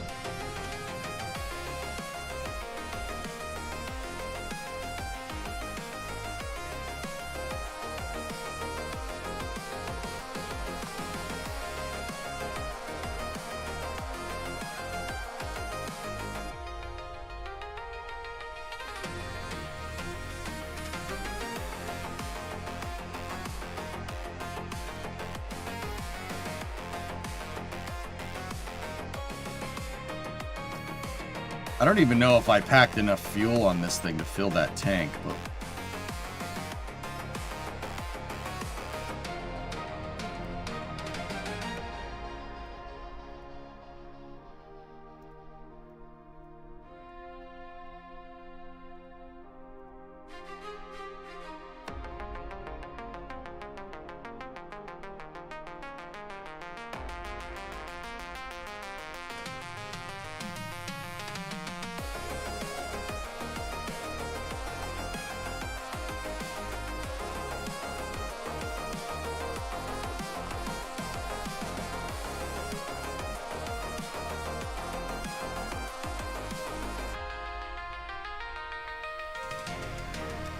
You're gonna have to make a fuel truck. Sharktails, what probably would be a better idea is to just have an ISRU on the pad.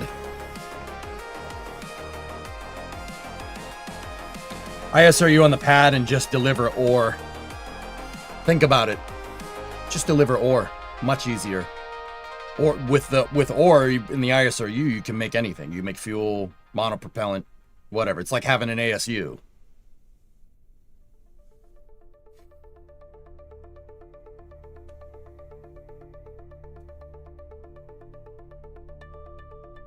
Yeah, I thought about that.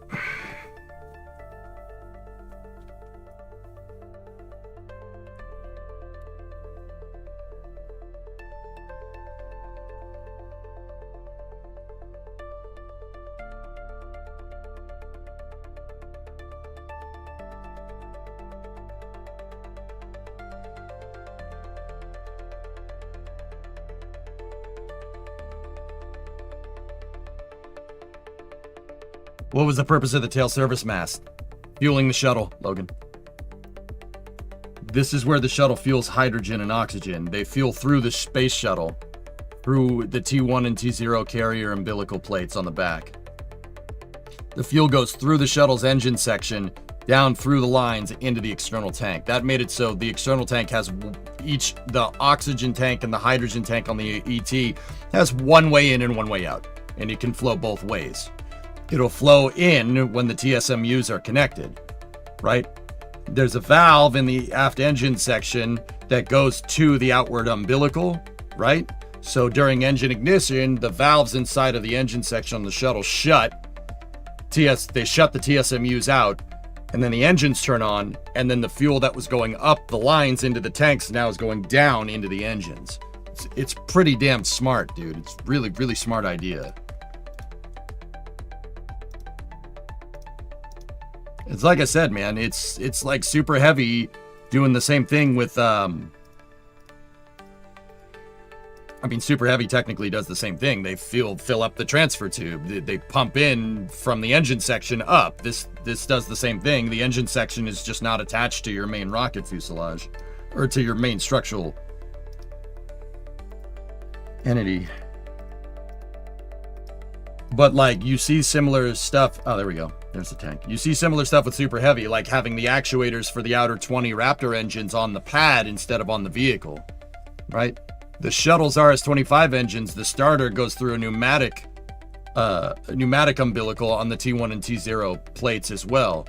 The shuttle engines can only start when they're attached to the pad, because why would you need to restart them?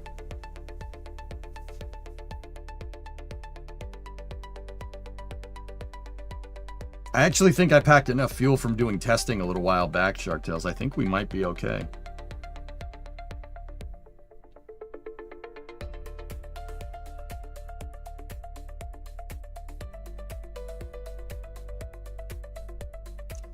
The stack isn't rocking too hard, which is good.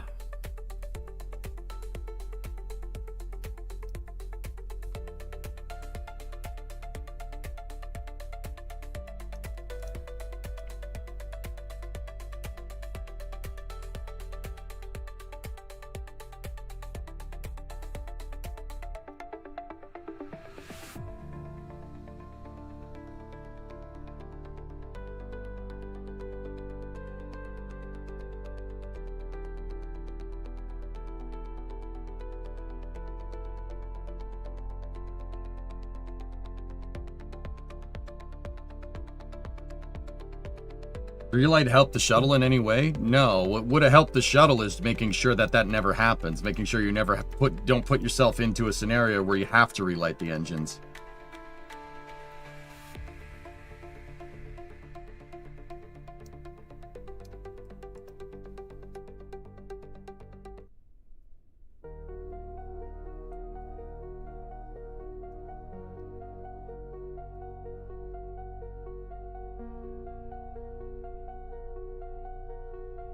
Okay, external tank fill is ready to go.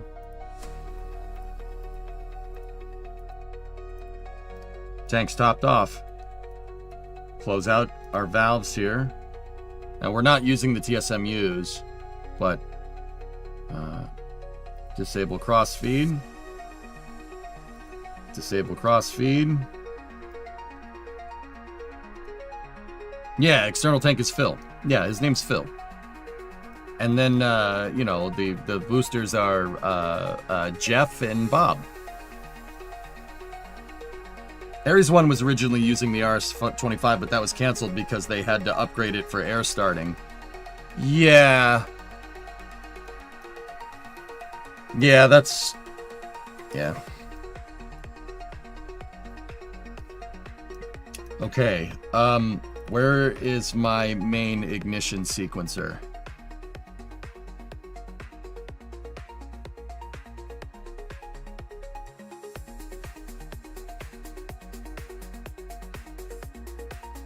We have an SPA,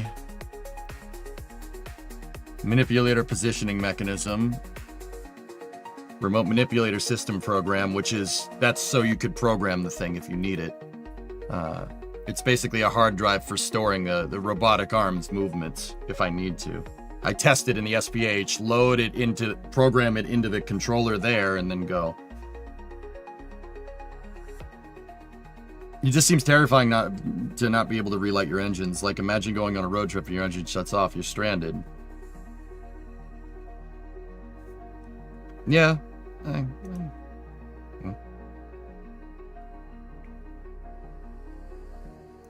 Are the thrust curves programmed? Yep. Left thrust curve is programmed.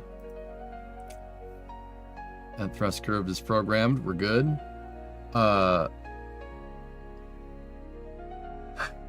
We can use the SRB fueling controller to do this here. Open the editor, back out of this real quick. What I need to do is set the GUP. Oh, balls. Stay still.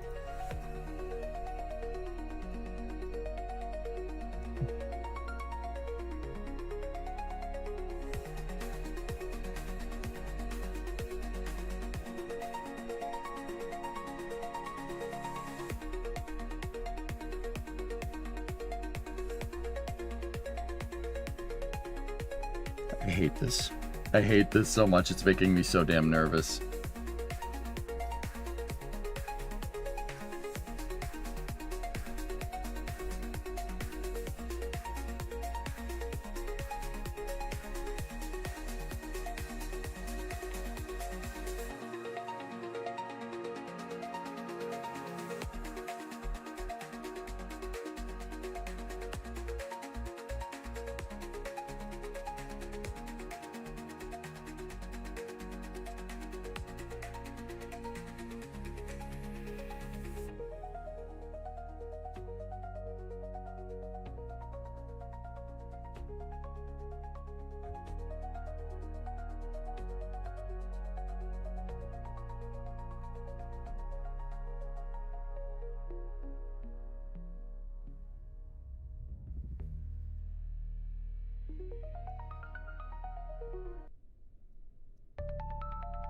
I need to go here.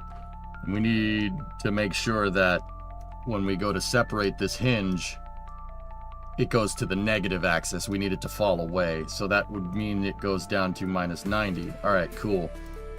All right, SRB fueling controller has been recalculated for the GUP disconnect. Now what I need to do is go in here, go to AG0, which is my ignition. That's the ignition sequencer action group. I need to go to here. We need to play the sequence, right? And then we also need to unlock, disengage the servo lock on 0. And then up here, we need to go to the decoupler and set it to decouple as well. Make sure that the SRB sequencer is set to 0. Make sure it's enabled.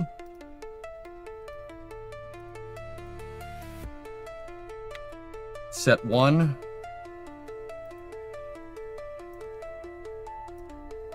Three main engines. That's a parachute. Don't want that. So let's talk through this. That's still... What are you doing, UI?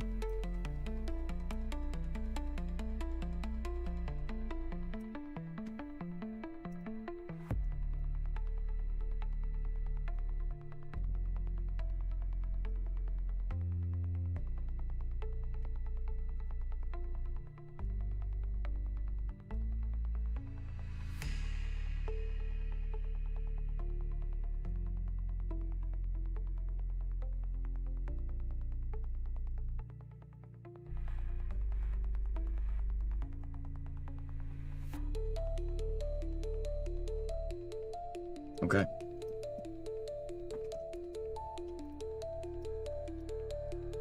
All right, guys. We're configured. This is as good as it's going to get with this mock-up stack. I am not happy about that.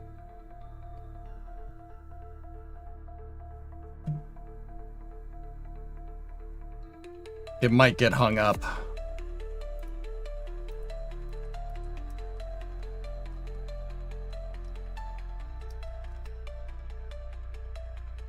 Let's hope when we go to fire this thing that pin fits through that slot, or else SRB is going to get hung up on the pad and we ain't going anywhere. Okay.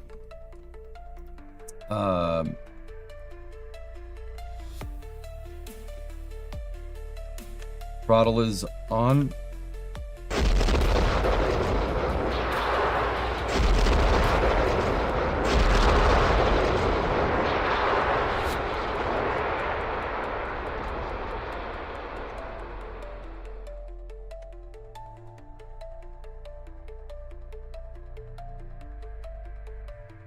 Okay, that's supposed to be like that.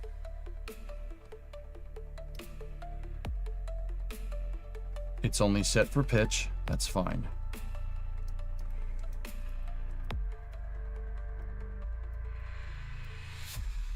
We're gonna need to figure out a better way to do this. This is no good.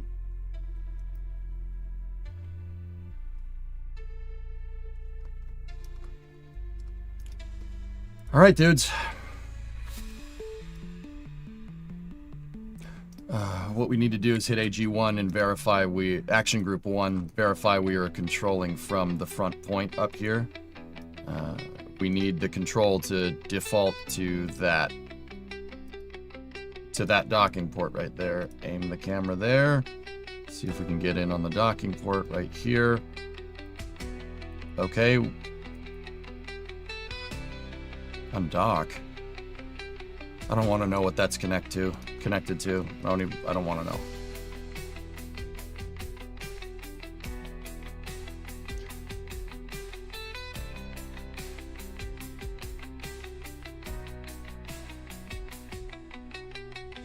Let me bring up the Aero UI. $85.9.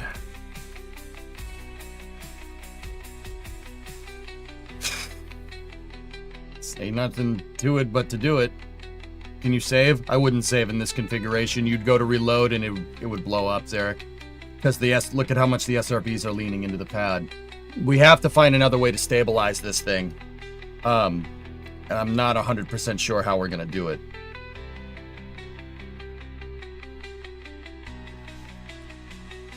Okay. 20 seconds. Let's do this. 15, 14, 13, 12, 11, 10, 9, 8, 7, 6. Go for main engine start. 5, 4, 3, 2, 1. Booster ignition. Send it. We got a lift off. The SRBs got hung up. They're still hung up. Thermal curtain failure. Come on. They're stuck. The gup separated, but we're stuck. So it's working.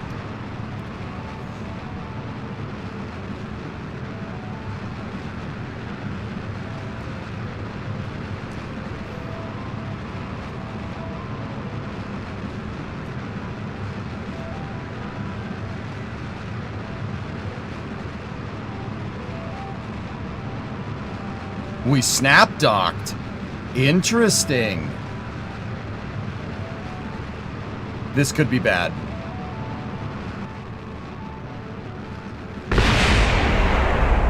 Yeah.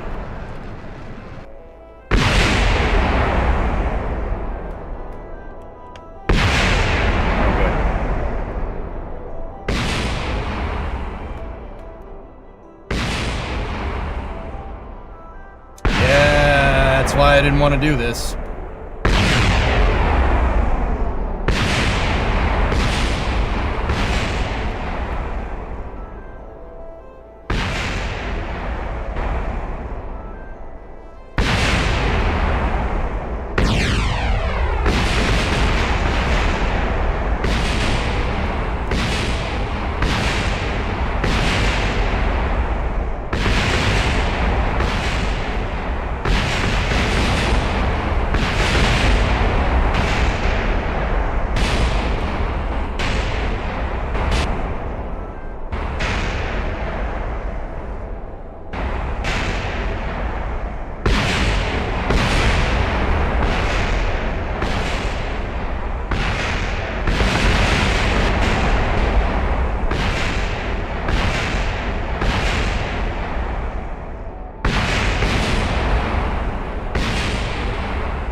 All right, enough. We get it. It exploded.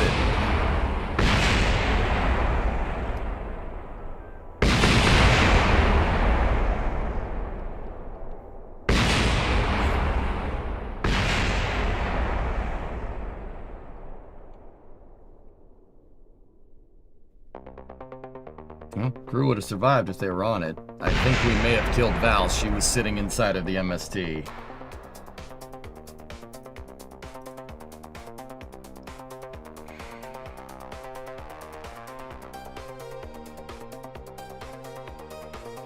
Oh, nope, she's alive. That's good.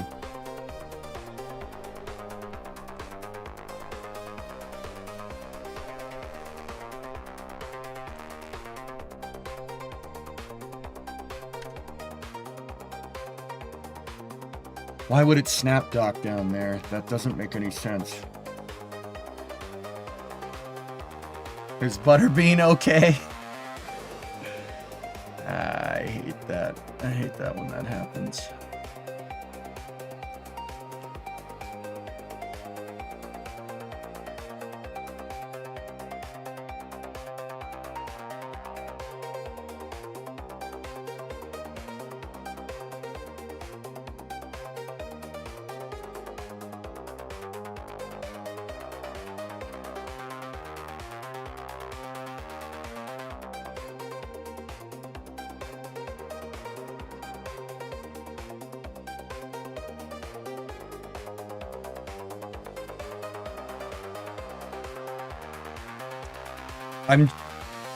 I'm trying to think why that would snap dock like that. My guess would be the quick save and the quick load, which is why I don't do that. Let me reload so we can see something.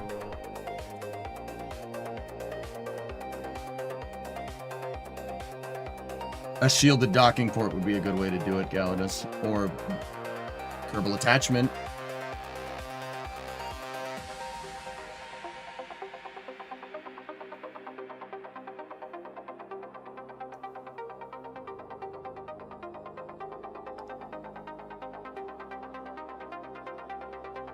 I hate it when stuff explodes for a stupid reason.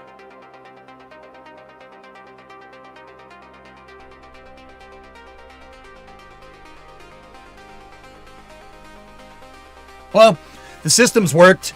I mean, the SRBs did go. I thought we were getting hung up, but we weren't getting hung up. What happened is that these registered as a secondary docking port.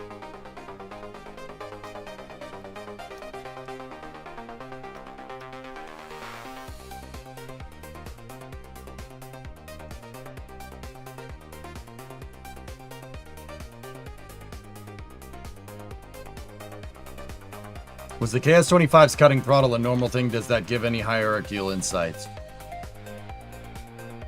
I don't know. I didn't see them. It depends on when they went off, J-Speed. I saw that you said they went off. I didn't see when they went off. I don't know at what point it was. I was just trying to get the shuttle off the pad, because every second that the thing sits there is just...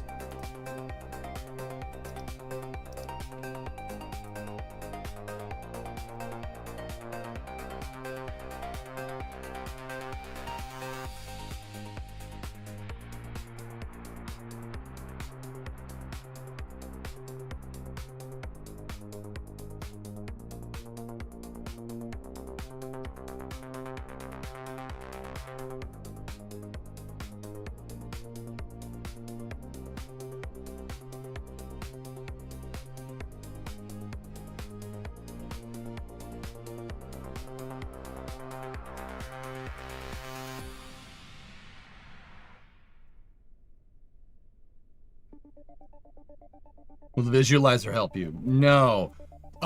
Guys, as far as I can tell, so our first test had the thing fall over. We reverted the quick save, right? And when we reverted the quick save and reloaded the scene, these ports, which I had previously told you undock to change the mock-up stack into a regular stack, right? They redocked. So when I gave the command to separate the ground umbilical carrier plate, it snap docked to these ports. I think all we had to do was just do what I just did. Command these to undock right now, and I'm pretty sure it'll work. The other thing that I'm gonna try to do is we had some sagging problems. So on my SRB hold downs here, I'm going to set the hybrid tech hinges, which are holding this thing in place. I'm going to set them to heaviest part. So when we go to fuel the SRBs, right? When we fuel them, these will automatically run to the SRBs and they'll act like hold down bolts. I think that's a good idea. I'm pretty sure that'll work.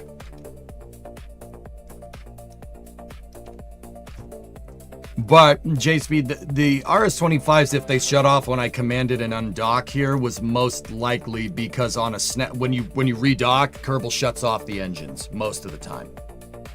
It depends on vessel hierarchy, but.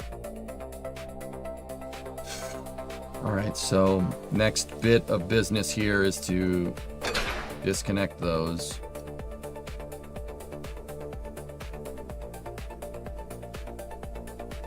It was before while the SRBs were firing. I throttled them. I throttled it back, dude. I didn't cut the engines. I throttled them back.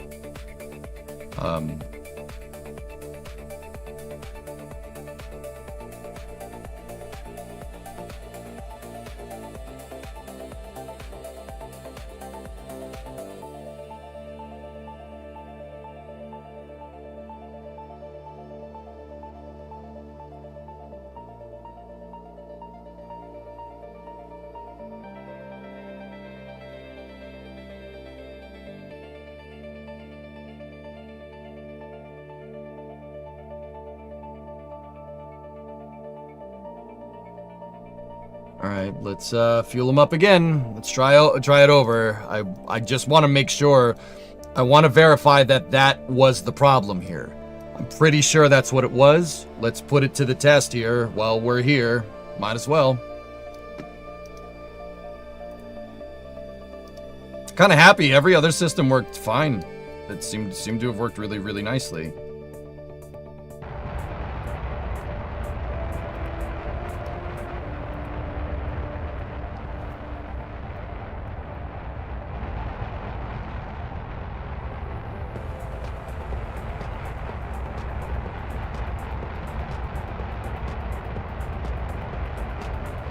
Why is it laggy?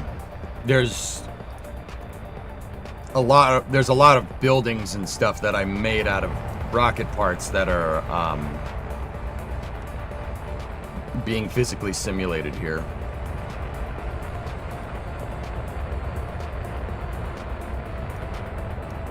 It's the game making the sound creeper. We're fueling the SRBs. Whoa.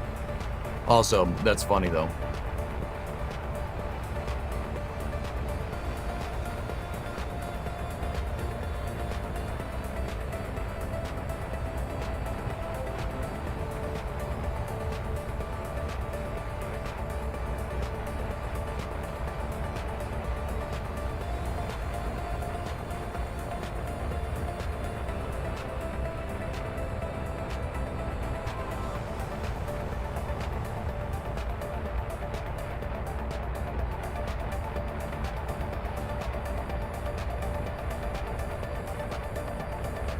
Would it be wise to make these buildings as a part itself, perhaps modular if you still want freedom but less parts for performance reasons, or is that too much work? The buildings aren't connected to the pads, Eric. They just physically sit on top of it.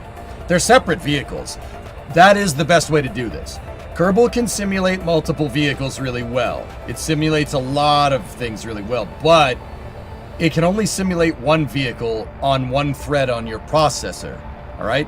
Multi-threading physical bridging a physical simulation across threads is a really hard thing to do, and it certainly wasn't a thing in 2013, right?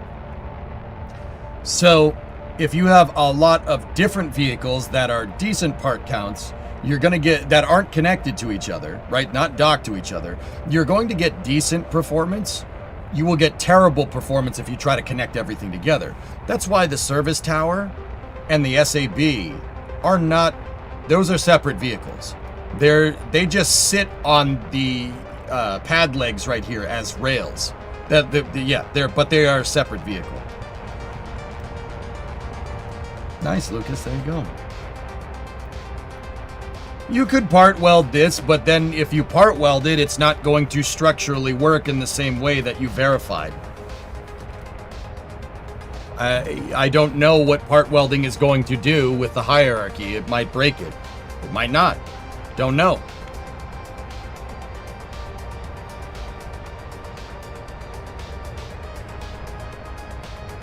But yeah, if you have a lot of smaller vehicles in a scene, right, as opposed to one big vehicle, you're going to get better performance if you have a multi-thread processor.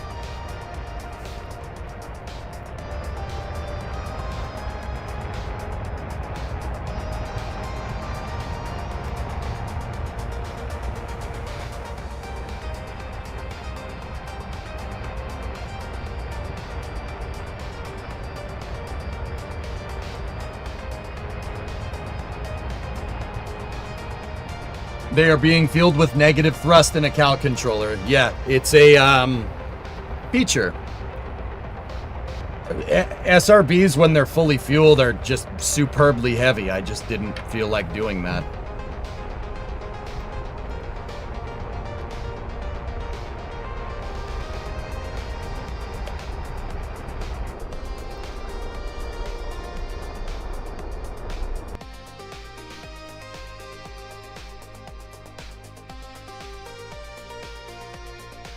Go into the menu here. Remove them that way.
Okay, those ports are still undocked.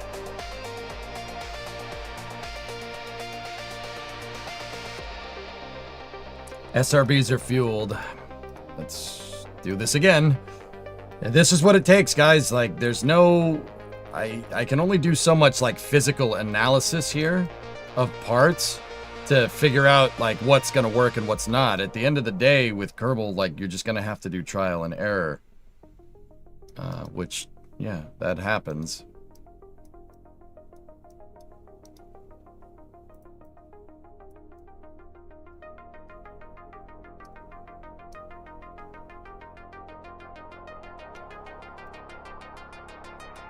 At least it's not as bad as filling up the SSTO's tanks. That sucked. That was not fun at all. This is only 6 tanks. Easy peasy.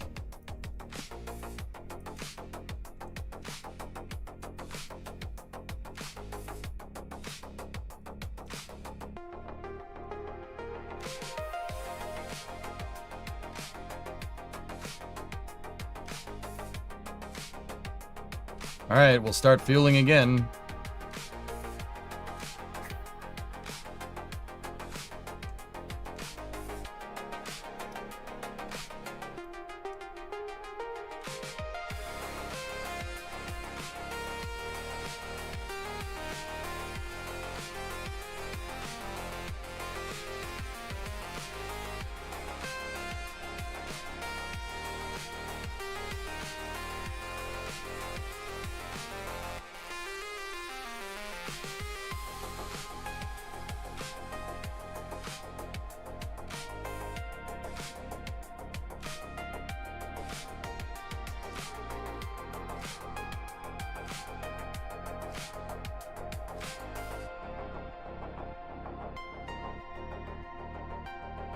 Are those two struts or the tie-downs on the bottom of the SRB loose?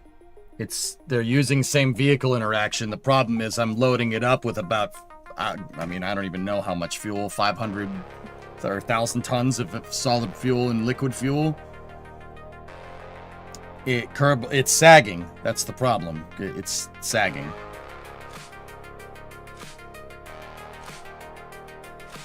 You can see it. See the SRBs highlighted? Look at it relative, Patrick. It's sagging. Which sucks, but what are you gonna do?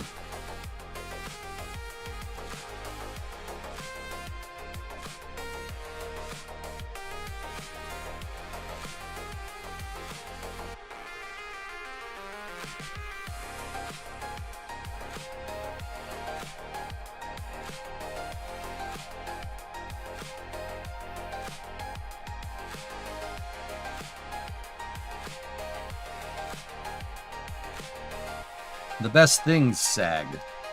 Okay.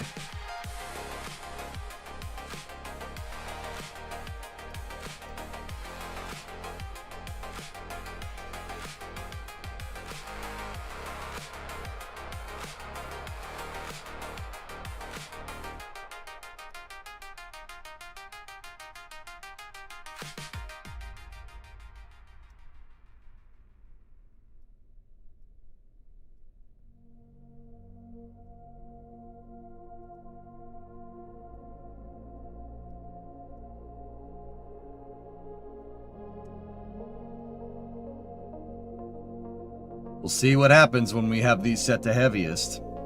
See what it does. It might hold it in place. It might not.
I think it'll go this time, dudes. In fact, I'm pretty sure it will go this time. I got this to launch off of this pad before. Albeit not with the shuttle, with like a Shuttle C type thing. I did get it to launch with a shuttle. I'm fairly confident the quick save is what snapped those docking ports back into position. Because if you reload the scene, it's going to be like, oh, there's two docking ports near each other. Oh, they should be docked, right? But, you know, in the first attempt that we did, I unlocked them, and because we never reloaded the scene, it said, oh yeah, these ports were undocked. It didn't remember it. It didn't remember that when we did the quick save and the quick load, which is why I don't use quick saves and quick loads. I really don't use them. They're really bad for continuity of testing. And that failure, the whole thing blowing up, is a really good example of why.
I'm watching this number up here to see how much it's sagging. It's not sagging nearly as much since I did the heaviest part.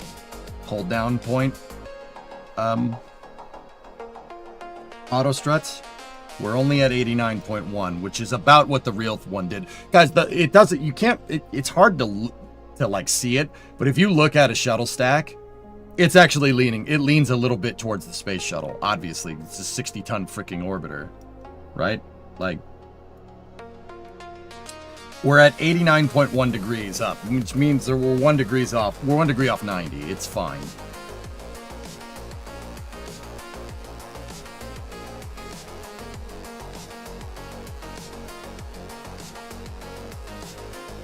There's so many cool things you could build with KAS. Oh, absolutely.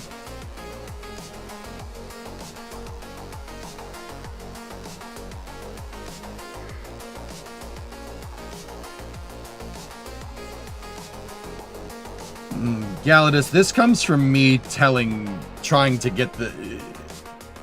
Snap docking happens because I got into a conversation with the devs probably about 10 years ago about multi-port docking and how primary and secondary docking ports, you know, the single root hierarchy system, and the devs were like, oh, okay. And they put in the ability to set primary docking port because they kind of misunderstood what I said, but it's okay. Yeah, I remember they added that vessel multi-port docking hierarchy thing. They added that in 1.2. So it's my fault? Partially, yeah. Okay, we're back where we were. Let me go to we need to go into action groups again. SRB fueling. Open that track editor. We're going to need to set the ground umbilical target angle. It needs to start at 0 and go down to -90. All right, that's fine.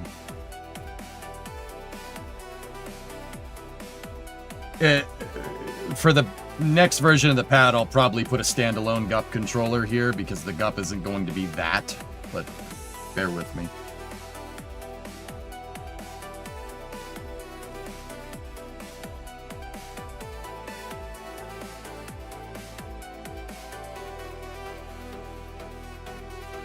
All right, now we need to go to action group 0. Go here, play the sequence, go here, disengage the servo lock, and then go up here and add the ground umbilical carrier plate decouple to the main program sequencer. Just like what we did before.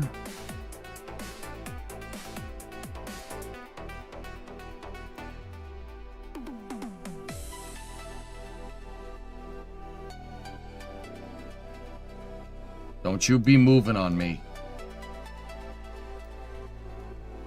We slipped a couple of degrees. 88.8. 88.9. Okay. That's all right. Throttle up, throttle down. Is this part of stock KSP? I'd never seen that screen before. This one, that arrow UI, yeah, you can get it in the debug menu. I have some visual mods, Saintly, and Kerbal attachment system. I have Kerbal constructs, Kerbal attachment system, and then some visual mods, and that's it. For the most part, this plays pretty much exactly like stock KSP, just Kerbal attachment. But for configuring the stack here, it's just KSP with the 2 DLCs.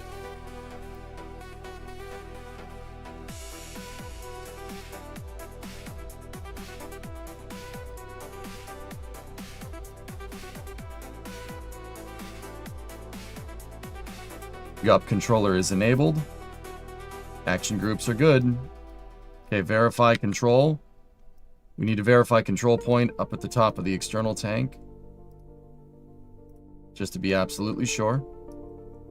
If we go here and we set this control from here, the pitch controller should not change, and it didn't. All right, cool.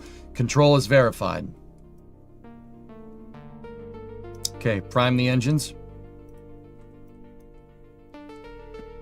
KS-25 shield down has started.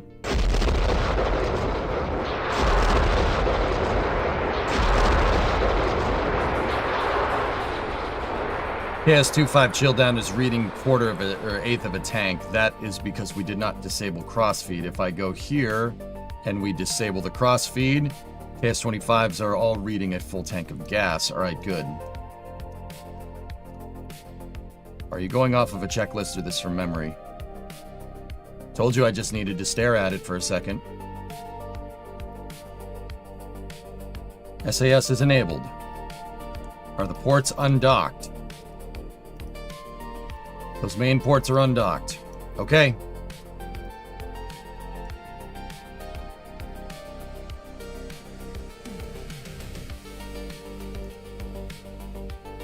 T-minus 10, 9, 8, 7, 6. Main engine start. 5, 4, 3, 2, 1. Ignition.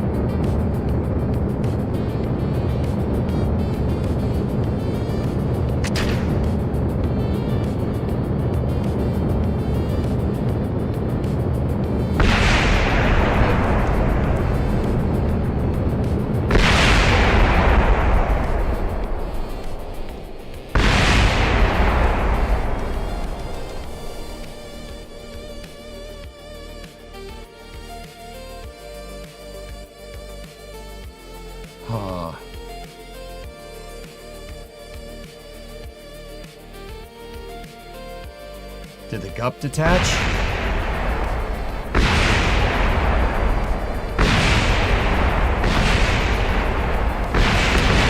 I had the action group configured, guys. The gup detached, at least it should have. I mean, I can't really see it. It's kind of...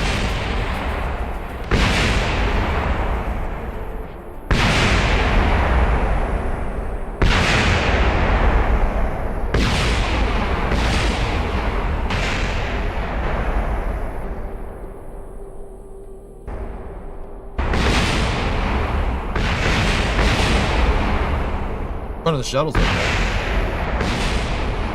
Can we get a large FPS counter on the screen? No. No, you can't. There's no way to measure the there's no way. It's not going to... FPS isn't going to tell you anything. It's going to tell you you're getting 120 frames per second because it's the graphics rendering. Graphics rendering is fine. We're rendering everything just fine. It's the physical simulation that's slowing us down.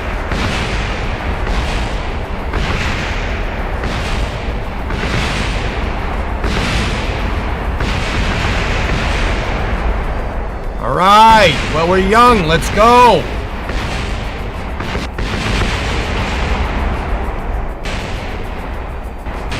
Shuttle's actually pretty intact. It's pretty good.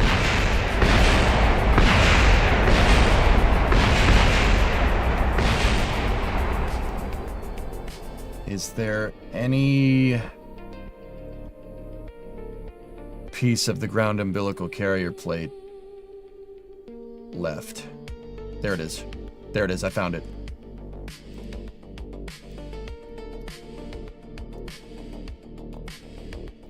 Shit.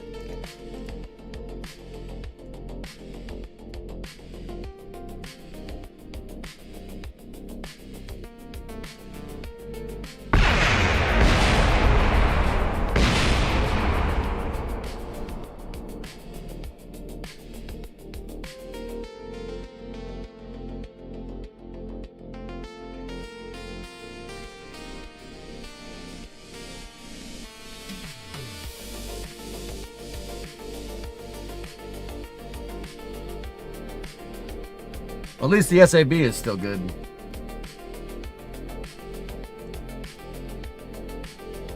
The funny thing is, I could probably use that to pick that up and fix it, but...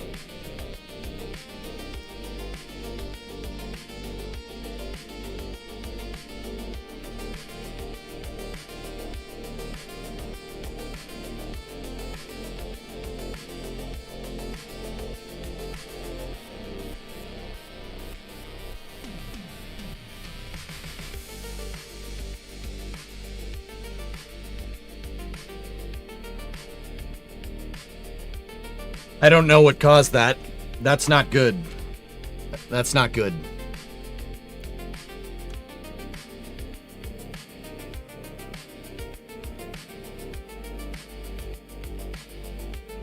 Yeah, I don't know what caused that. That's not good. We don't want something like that happening.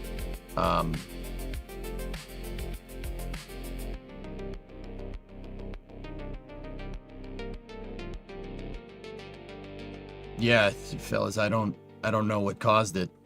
That should have worked. And I really didn't have the camera set. I had the camera set in a spot where I could see the stack and watch it release and watch it slip out of the pins. I wasn't looking at the ground umbilical carrier plate at all. I don't even know if it survived. Like, I mean, well, it did survive, but the docking ports and stuff didn't. So I am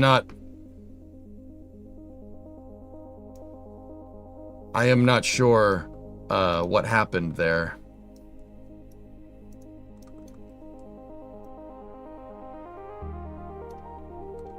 We seem to have had a failure right here.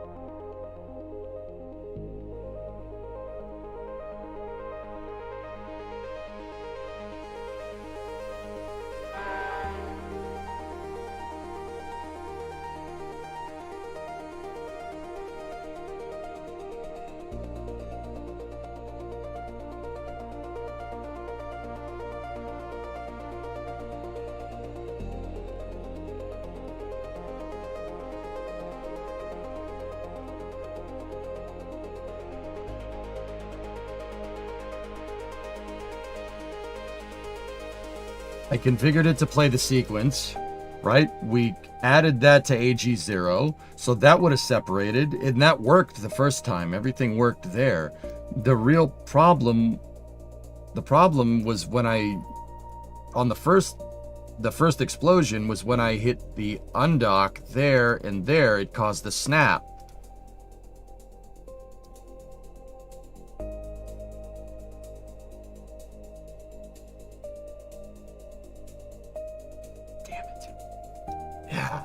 I wish I had more cameras so I could have seen what the hell happened with this thing, but I don't know what happened.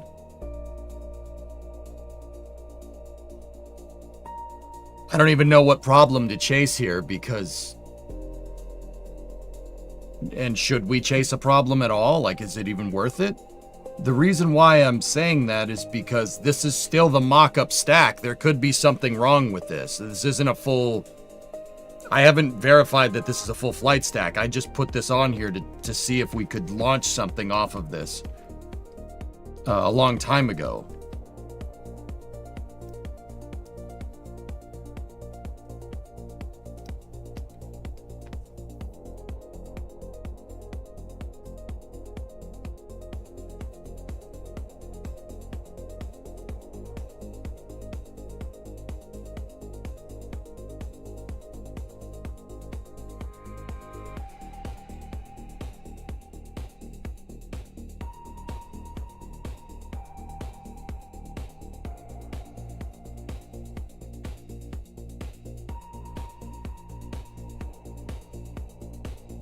And this is why I didn't want to go putzing around with this Galadas, because if we didn't get it to go and we sit here and try to get it to go and force the issue, we're just chasing a phantom. We're chasing something that doesn't push us forward. It doesn't move. It doesn't get us closer to fully integrating a stack and launching it. This is actually getting us further away, because I can't verify whether that stack is good or not.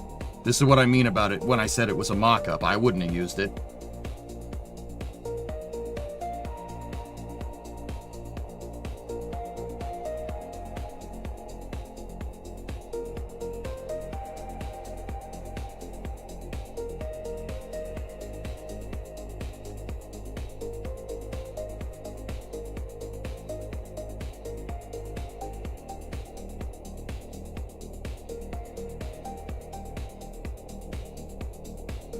It's almost 4 o'clock, guys. We'll try this one more time. I said I would work on this. I'd work on trying to get the mock-up to go during Space News, but in the segment before Space News. We're going to do Space News, and then we'll go back. We'll come back later tonight and figure out what the next steps are. Let's give this one more shot. Okay. Set those to heaviest.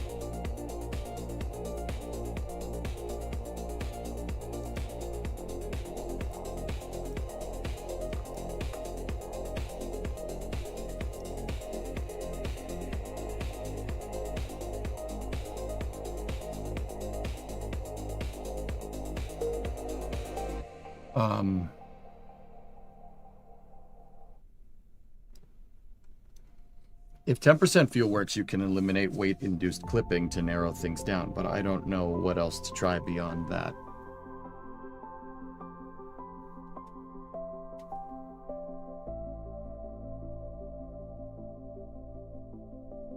Or can you just do a static fire? I'm not really sure what a static fire is going to do for us, but...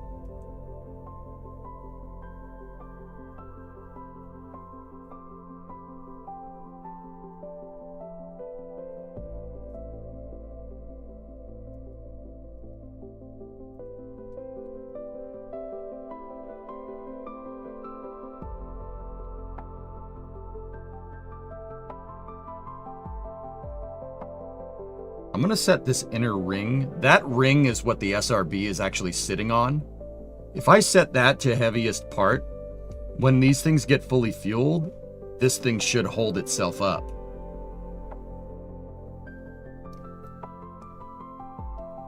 If we set all those to heaviest, and then we verify that our ports are undocked, and okay, so here's the other thing I'm going to do here, is guys, to my main sequencer, and I'll do it now, to the main sequencer, which is action group 0, I'm going to send an undock node function to these docking ports, just in case.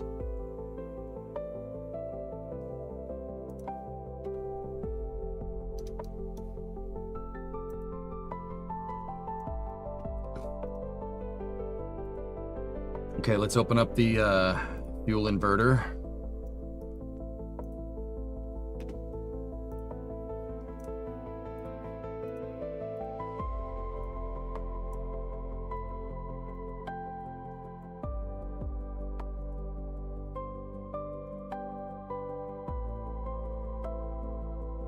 Okay, fuel inverter is verified.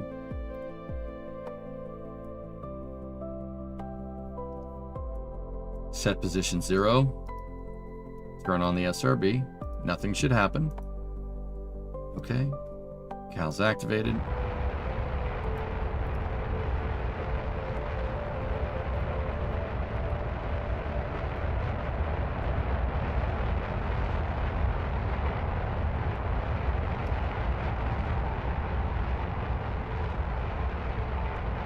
Was the first one not static fire enough for you guys, or?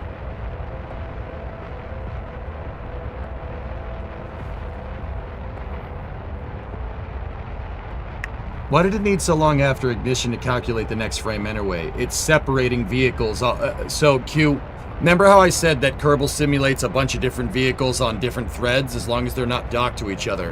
When you undock two vehicles, particularly two high part count vehicles, the game always takes a second.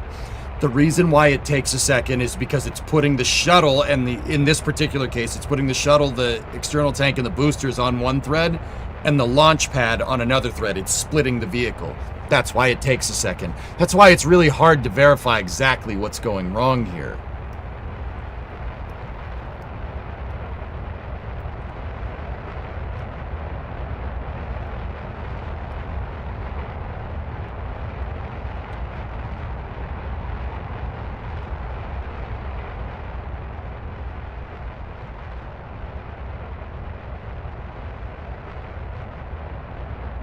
Looking back, you could see panels with the docking port on them go flying first-ish, so yeah, okay.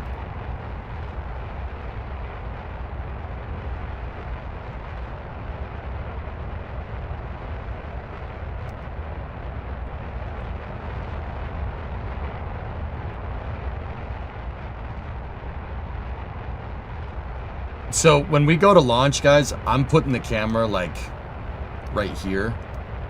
A 3/4 shot like this should help us see what the heck's going on.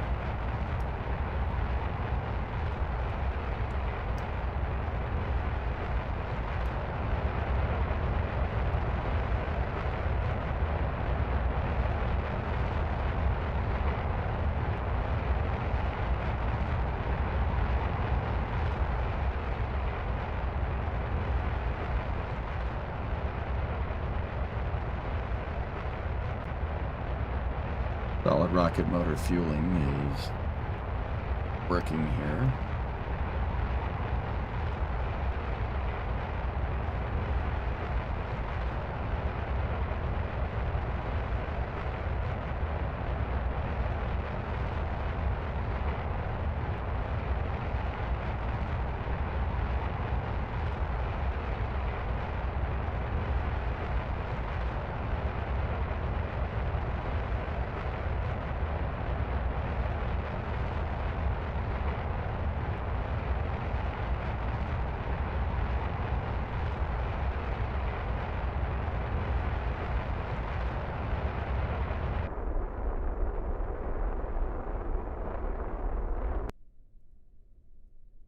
Okay, go into the action group menus here.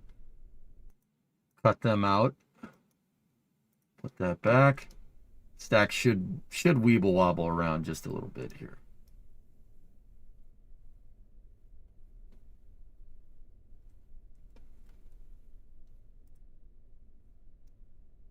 Good news is it went right to 89, right around 89.1, which is exactly where it was before. So that's really consistent. That's good behavior. That's what we want to see. Okay. Verify that these ports are still undocked.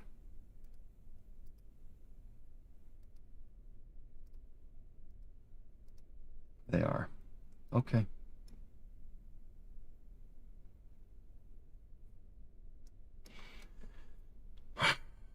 Start fueling again.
All right.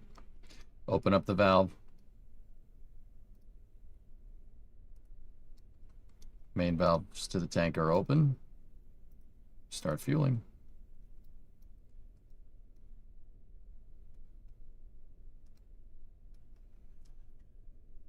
See what happens. Ugh.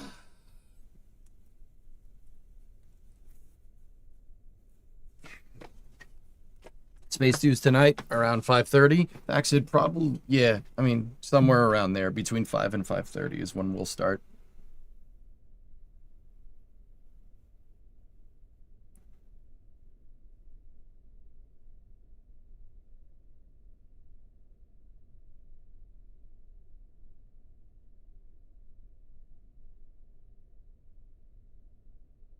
Any progress? No. I've had 2 NG4s, which I'm not happy about. And I'm trying to figure out if the problem is related to just this mock-up stack that we're trying to make fly, or if it's a problem with the design. I don't think it's a problem with the design. I'm inclined to say it's the stack, but I'm going to check it just to be sure. Hey, Redstone, what's going on?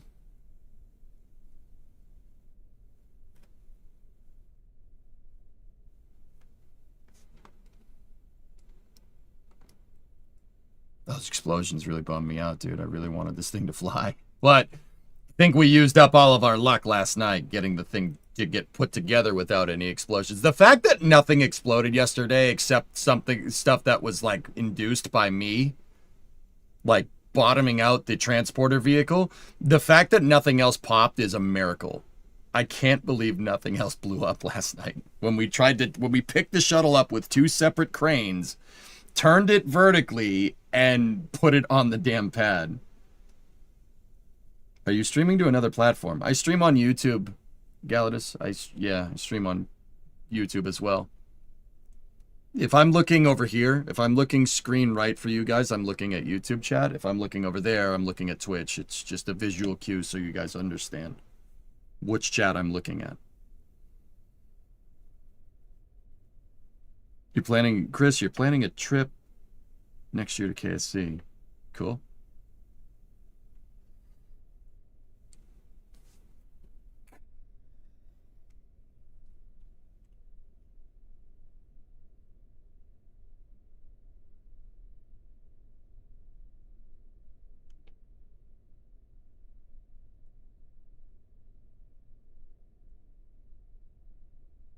I was up late last night, Fluffy. Leave me alone. That info is appreciated. No problem, dude. I would like to put both chats up here, but I think Twitch gets mad if you display both chats. I don't think it likes it. Which, yeah, I think they'll get mad if you do that. I'm pretty sure. Well, at least it's in their terms of service. They don't like displaying double chat, which, I mean, personally, I don't like displaying any chat, you know? Didn't that change recently? I am honestly not sure.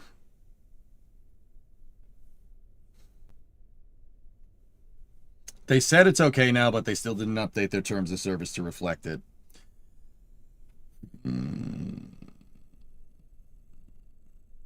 When next year is Artemis 3 slated for? If you knew that information, you'd be able to predict the future, Chris. That changed a few weeks ago. Dan Clancy confirmed it. Because he's the hallmark for continuity on this platform.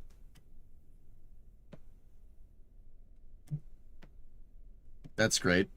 That's fine. He can say that. Update your terms of service to reflect it, please. Because now that opens that, even, you know, if he verbally said it's okay, watch, we'll still do it and we'll still get banned. Or at least that's opening up me to be liable for a terms of service violation, even though he verbally said it. But verbally is non-binding. It's a business, guys. You got to run it like this. And I hate that I have to do this kind of stuff.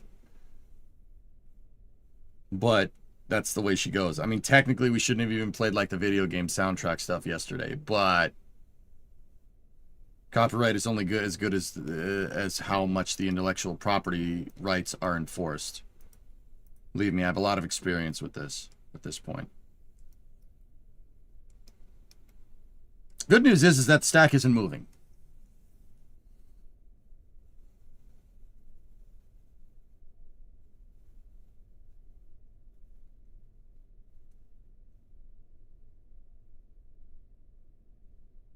It says nothing at 2 different chats. What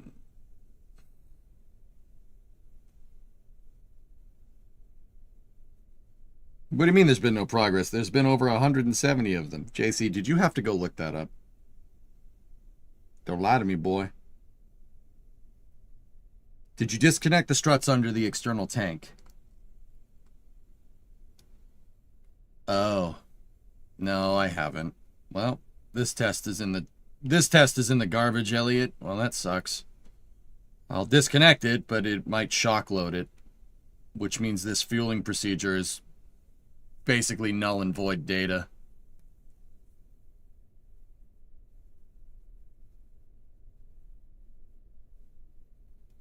This doesn't count. If this one works, that doesn't count, because in real, and that's what I mean about this being a mock-up. In real integration, we wouldn't have those struts there. I wouldn't be able to place those struts like that with Kerbal construction or anything.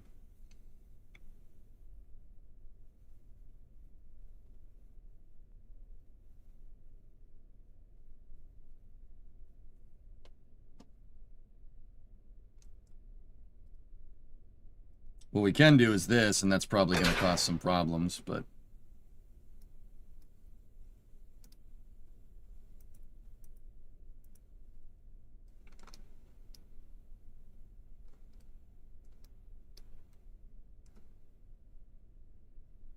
it didn't move it too much.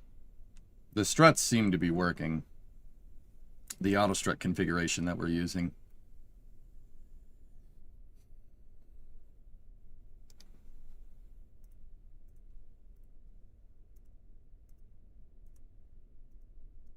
Okay, we're fully fueled. Let's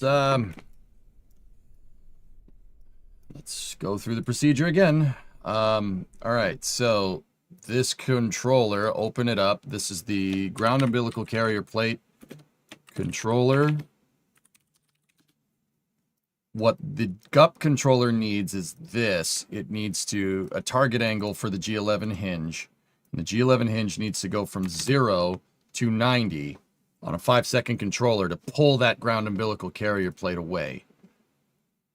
All right, so now in action group 0, what we need is to go in here. We need to set a decouple on the ground umbilical carrier plate.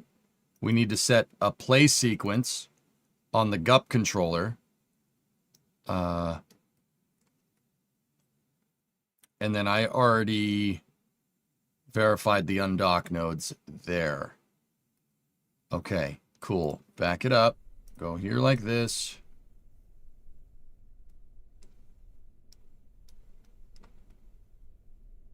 Every time that stupid thing rocks back and forth, I get super nervous.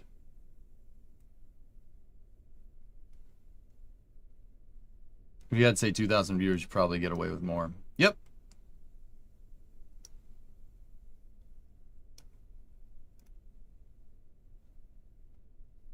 Oh. We also need to go down here and disengage the servo lock. Cool. Okay. Now we go here, go to the ground umbilical carrier plate. Right here. Enable the controller. It's set to go forward. Okay. Take the 3 main engines.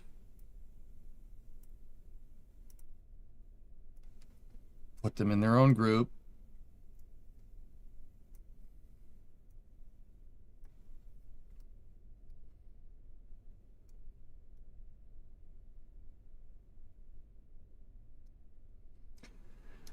All right.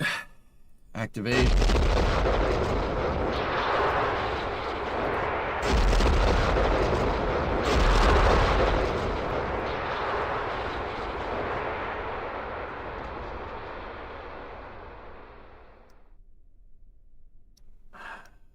Verified that our engines are fully gassed by disabling the main cross-feed valves.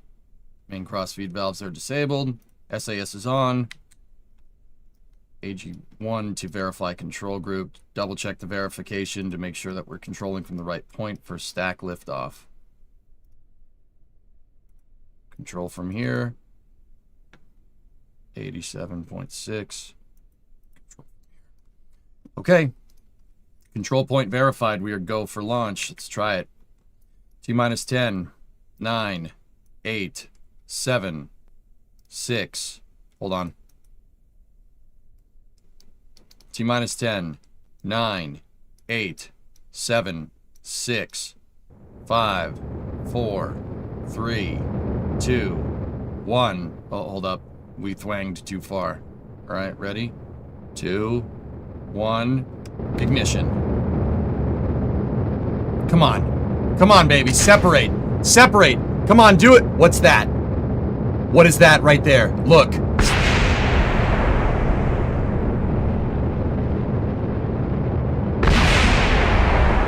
That was weird. You saw it? Did you see it? What are those? What are those two?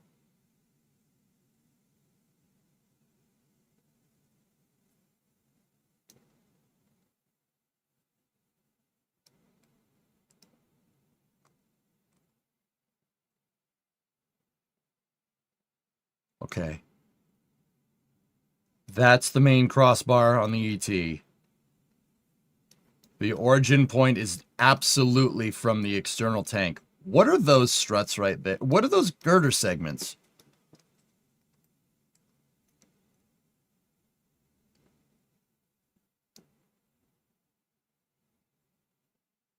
So those are the two girder segments to the ground umbilical carrier plate. Those guys. That's the culprit. They sprang out of the external tank. I know what those are.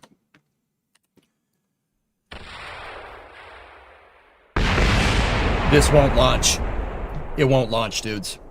It's not gonna work. Those, yeah. It's not a symmetry issue. I placed those parts there.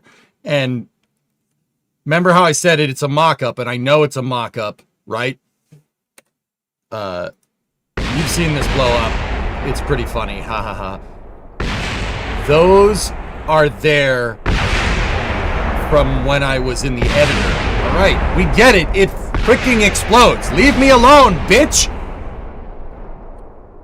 Ah.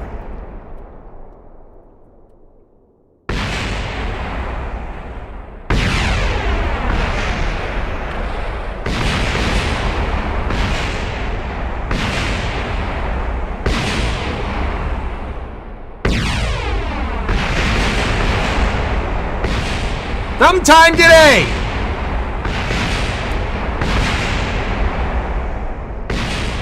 Thank you! I think those girder segments are left over from the editor. I used this Launchpad craft file in the editor to position the buildings so I could figure out where the MST and the SAB need to end up. And I used them to make that mock-up shuttle assembly building so I could get the dimensions right. If I'm looking at this correctly, so if I'm looking at it correctly, this thing, there are girder segments that aren't connected to the stack sitting inside of the stack. That's my guess. So let's go look. Let's load the quick save.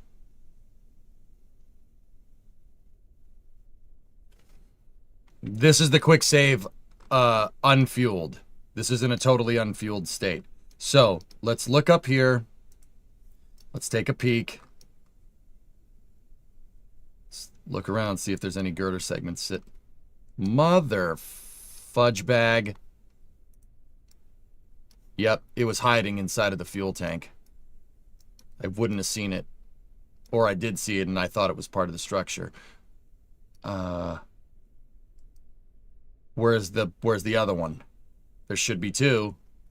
Is there another one hiding in here? Nope. What is it even attached to? It would be attached to this piece right here. Let's see if we can find another one. There's the cross. That's supposed to be there. Let's just scroll.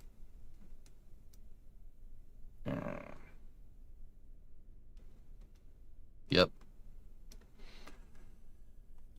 This was never going to fly. That's why it's a mock-up. I knew it was a mock-up, but I didn't remember why, and now we find out. So you guys got to see some nice explosions, which basically means all the testing that we've done today is null and void. It's worthless. But we did find the root, which That's a huge plus. We found the root cause, which is much more important than anything else.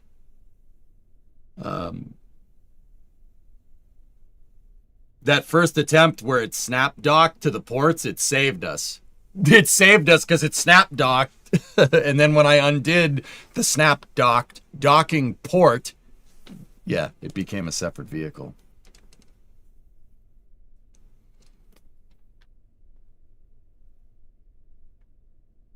Yeah, FOD in the fuel tanks, we'll call it. All right, well, this stack's useless. Guys,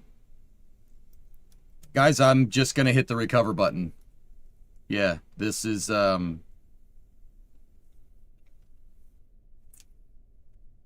this was good testing. We got some really good data here.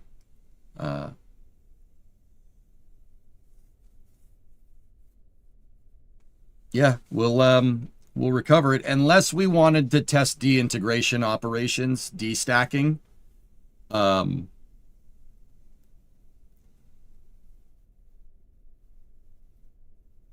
Now that I absolutely know the culprit here, I absolutely know what's wrong. We proved it with a fault tree analysis by trying it again.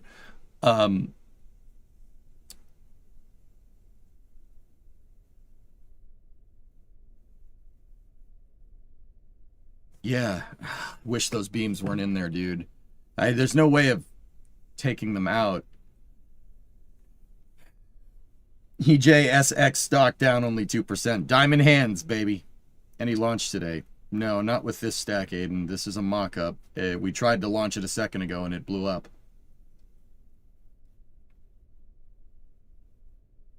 All this, guys, actually, we verified a ton of systems here.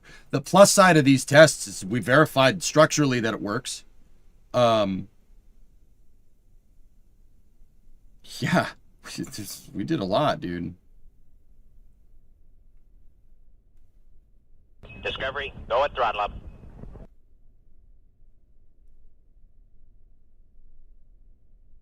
I'm really happy I could pause that simulation mid-explosion and see what went wrong. That was really useful. No, but fluid plumbing works. We can load the tank. SRB fuel inversion works. The shuttle stayed together. The shuttle stayed to the external tank through the thwang, so we're good to go, man. Like, this is we verified a ton of systems, and we verified a ton of systems work. Can we get an engineer to move the trusses out of the external tank? We would need multiple engineers.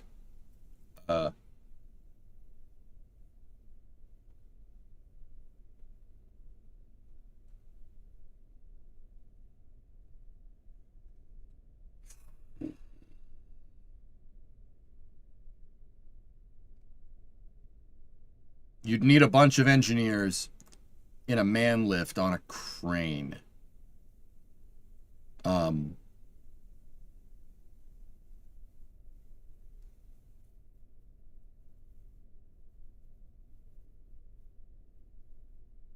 They're not in the middle of the hierarchy, Galadus. They're one girder's attached to another, and that's it. It's just two parts to move. If we just gizmo them out of the way.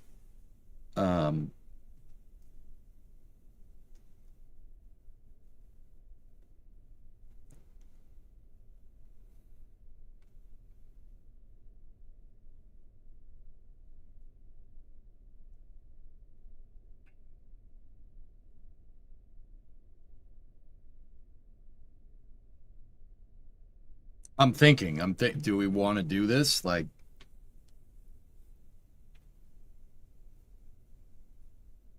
it'd be a hell of a demonstration capability.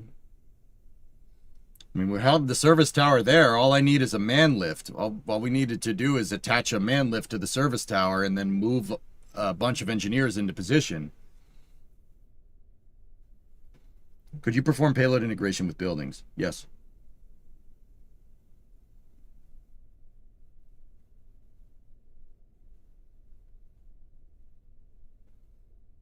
Scissor lift when? You guys want me to build a goddamn scissor lift? Will the shuttle be used to build the Kerbal National Space Station? I already built it in the save that I want to use it, but without the pad jet route. But yes, it could. I have all the parts.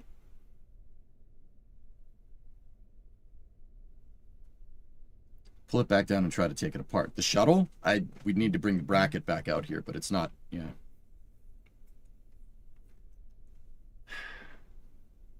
How much time do we have?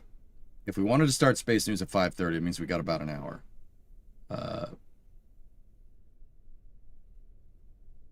Here comes another week of making stuff to fix an unflyable rig. It's not, Galadis. Look, something I've been really trying to get better at is being able to give you guys a good timeline on stuff. I gave you a perfect timeline on the SAB yesterday because I knew exactly what I needed to do. If we want to overview this project to try to get this stack to fly, let's think about it for a second. What are we going to need to do? We're going to need to make a man lift for the Kerbals, all right? The man lift, there needs to be a Kerbal that's able to get out of it and walk around on the damn thing. What we would most likely do is just make a platform with a bunch of Kerbal engineers sitting in command chairs, right? Move the man lift, pick up the man lift with the service tower, right? Move it into position to get it near those pieces, right? Go into inventory mode, get a Kerbal out, put the Kerbal in inventory mode, select the girder segment, move it. We don't even need to take it off. We can just move it. If we moved it like right here, we'd be fine. That's enough. We need to move both of them, right? So we can move the top one first, then we can move the bottom one. So top one, out of inventory mode, back in the chair, lower the thing, move the bottom one. Good to go. That's it. We just need to make the man lift. That's all. And the man lift would quite actually just be a platform with a docking port and some seats. That's it.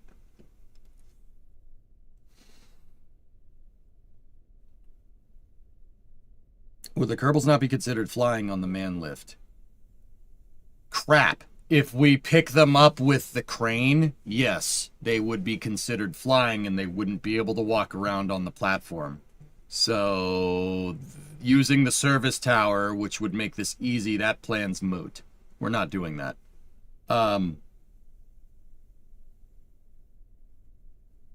Yeah, we're not doing that. I would have to make an actual man lift to lift something up there, something that's not using Kerbal attach. We'd have to make a telehandler. Could I make a telehandler? Yes. Am I going to make a telehandler? No. No, I am not. Let's just recover it. We have the quick save if we ever wanted to load this stack up again to test it, guys. But I am pretty damn confident that those two I-beams, or those two girder segments sitting on the pad were the reason why we had 3 failures there. Other than that, we verified our control systems. We know everything works. We figured out a failure mode, the snap docking feature, but that was because of quick saving. So we know that that works. The next steps that we really need to do here is, there are 2 things I really want to figure out. One, figure out a way to make a spawn point so I can put this pad not near the runway, right?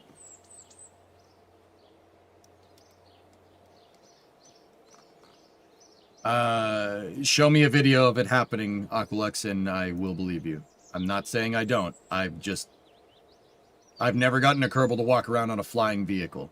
Ever.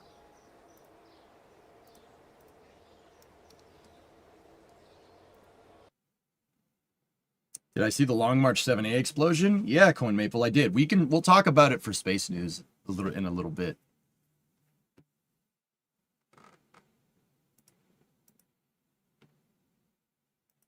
Oh, somebody sent me a picture of the failure mode. Thank you. Yeah, well, that's what I mean, guys. I mean, if you guys want to understand, so if you watch me because you've seen me on NSF and you've seen me on Flame Trench and stuff, you guys want to understand how I got good at fault tree analysis? It's because I do fault tree analysis all the time in Kerbal with some of the projects that we do. Not some, every project, because everything I do in this game is ridiculously complicated at this point. And that's fine. That's okay. I don't have any problem with that. But yeah, if you ever wonder how I got so good at it and how I can make predictions, how I understand lead times and everything, it's because of this. It's because of this damn game. So, let's go into that exact craft file. Prototype launch plate revision 1. This is the exact piece that we were using. It should even, yeah, there we go. That's the exact piece we were using. And if we go in here and look, yep, there's the girder segments. That is entirely on me for putting those there.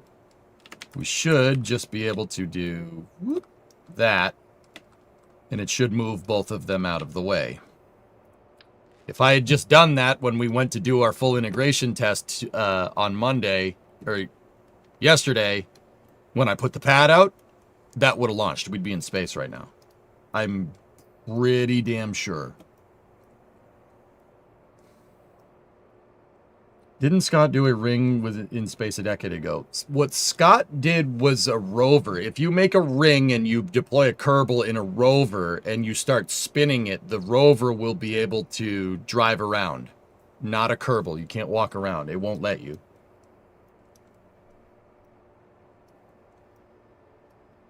Are there any other random freaking parts just waiting around here? Go on, Maple! Welcome to Mission Control. You go at throttle up. Thanks, man. Thanks for the sub. Appreciate you. Yeah, this is why we test. Yeah, Chris, this is what makes me, this is what got me so good at fault tree analysis. I will sniff out the failure. I will figure it out. You know, with Blue, with the hot fire abort from Flight 13. Oh, I'll figure it out. Oh, I know I'll figure it out. I'm not saying that to flex. I'm confident in my abilities. I have 20,000 hours of fault tree analysis in this damn game. Because that's what I do most of the time. Figure out why my stuff's blowing up. Which is basically a rite of passage for every Kerbal player, dude.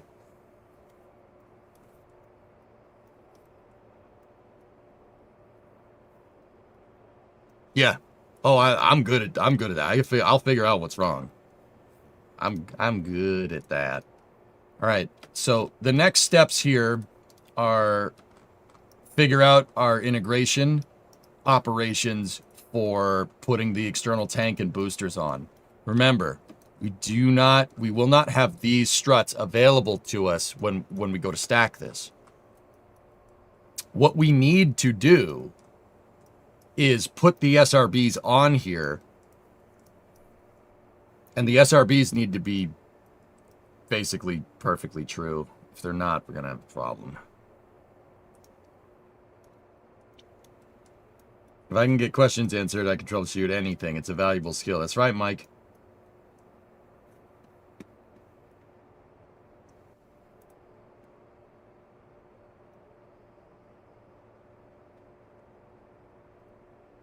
All right, let's figure out where we want to go from here.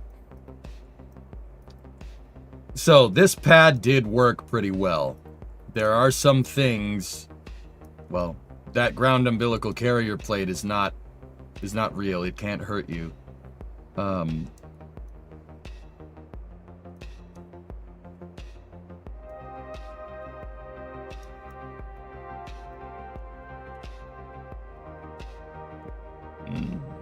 Thinking about how this is going to work.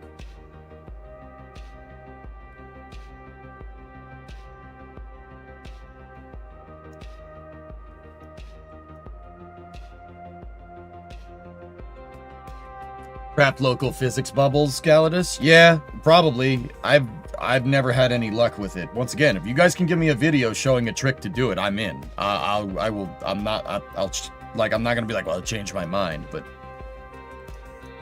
show me. I know Kung Fu. Show me.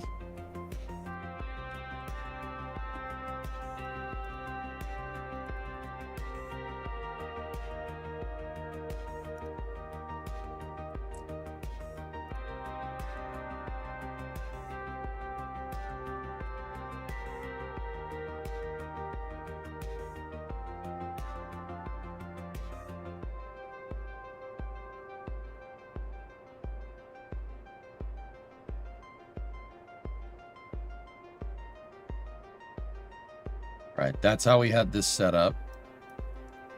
And we had these ones set to a root part, which should initially default to there.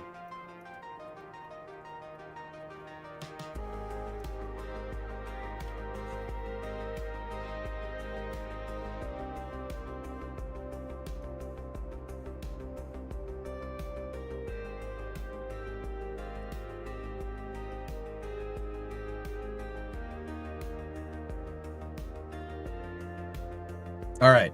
So this worked pretty dang well. The big things that I noticed here, why I chose to fill those particular tanks up with fuel, but whatever.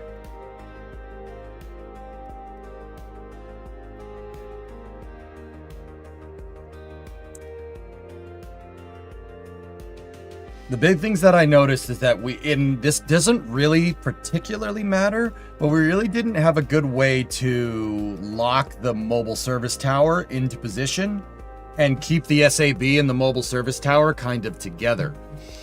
I'm not 100% sure how we do that exactly. But yeah, I don't know. Cross that bridge when we get to it.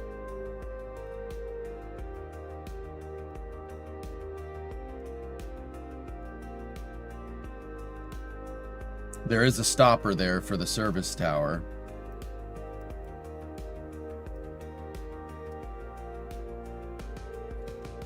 And then obviously the stopper is there for the shuttle assembly building. You know, I'm not like totally cool with those things having fuel in it, the stoppers for it. I'm just going to move my fuel to these tanks here. So 1, 2, 3, 4, 5, and 6 should have enough to fuel up a shuttle stack and then some. This whole structure held up pretty damn well. The stack still does lean, and that's not cool. We don't want that.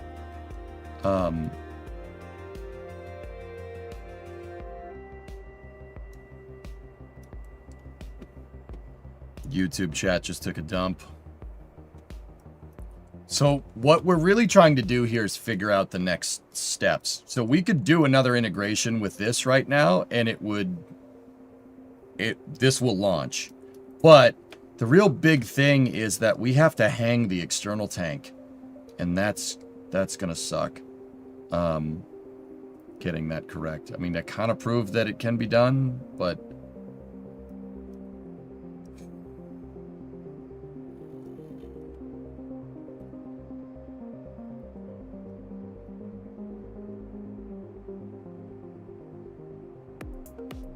does it lean if you have it on the pad from the SPH fully fueled? Or do you think it's a result of crane integration? It's the auto struts. The auto struts aren't working exactly how we want. And this doesn't, yeah. So,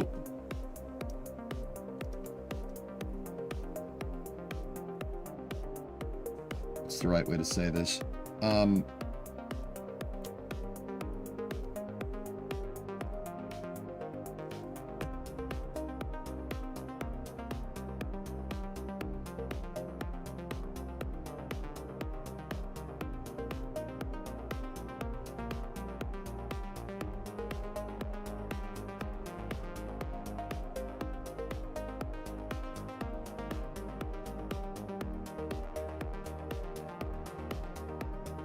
Sorry, I was...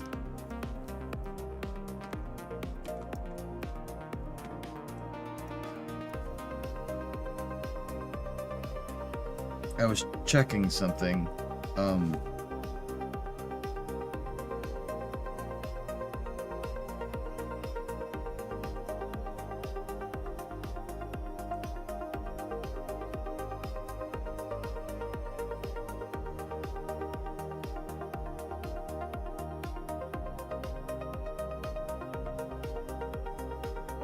So, J-Speed, interesting idea, okay? All right, so the first attempt that we did, it snap docked to those, but I thought the snap docking was the reason it blew up. It wasn't. The snap docking it wasn't snap docking at all. That actually worked. What if, to our final sequencer, we added these as a separation point? Because the first stack did lean a little bit. But if we have this docked here as a secondary docking connection, coupled with, you know, these things being set to heavy, is coupled with the root part there,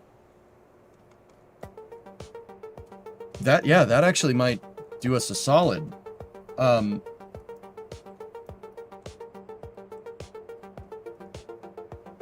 Yeah, that's not a bad idea. We should do that. We should add that to the sequencer. The other thing I need is, well, we're going to need a ground umbilical carrier plate, which means I need to build a tower over here.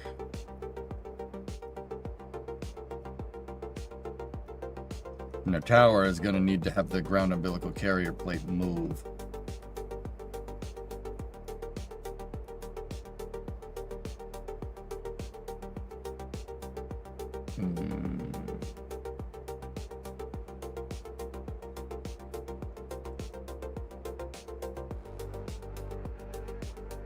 I'm thinking.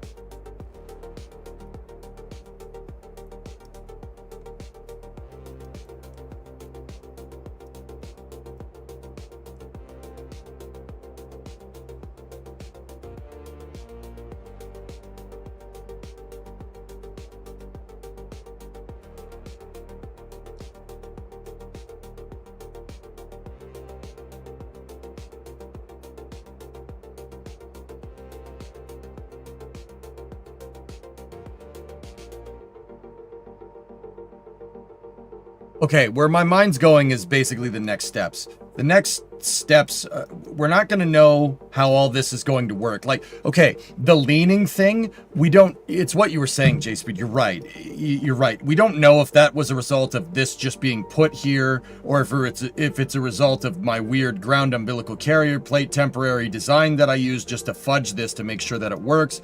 We don't know if that's the problem. We don't know. Like, we don't know exactly what's the right thing to do here, all right?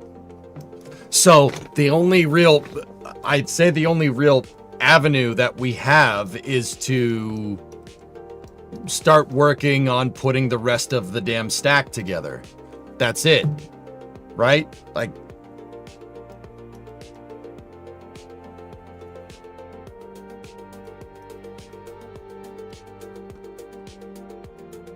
that's the only avenue we have here. Just put the stack together. I don't know if I modified my external tank to have the ground umbilical carrier plate connection, but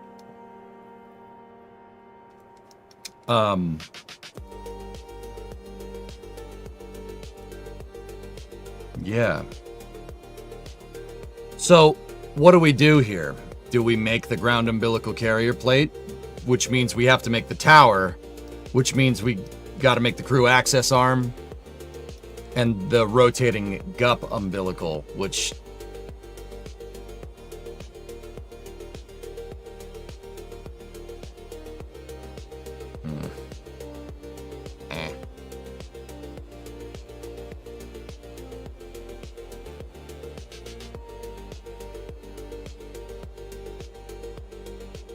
YouTube is not happy, Chris. All right.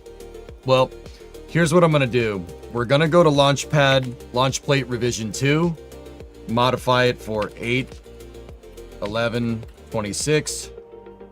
Save this. This pad plate worked fantastic. It worked great, guys. Yeah, the pad plate worked brilliant. So what we're going to do on the other side of Space News is develop the transport vehicles to move the SRBs, the two SRBs in the external tank around. That's what we're going to do. Yeah.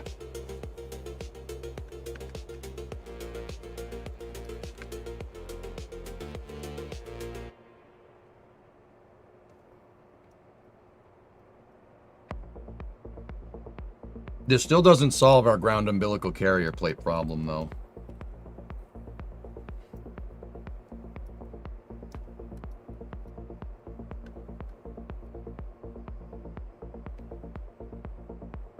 Can you call Jay to get him to fix it? I can. You want me to shoot him a message?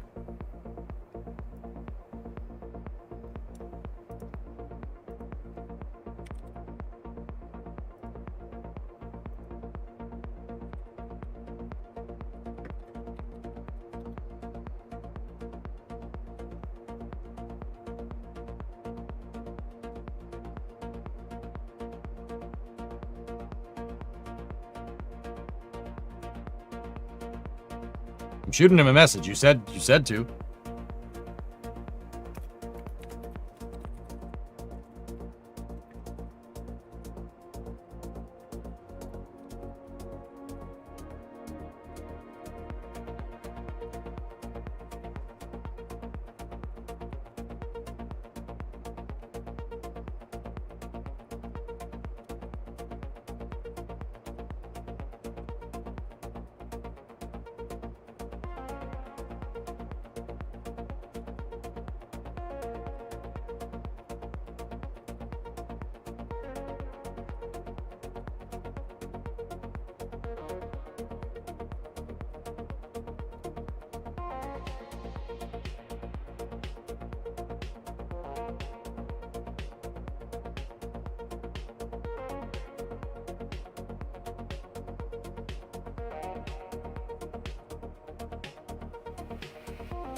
You asked me to. I called him.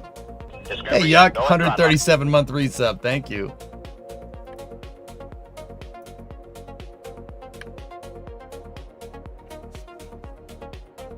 All right.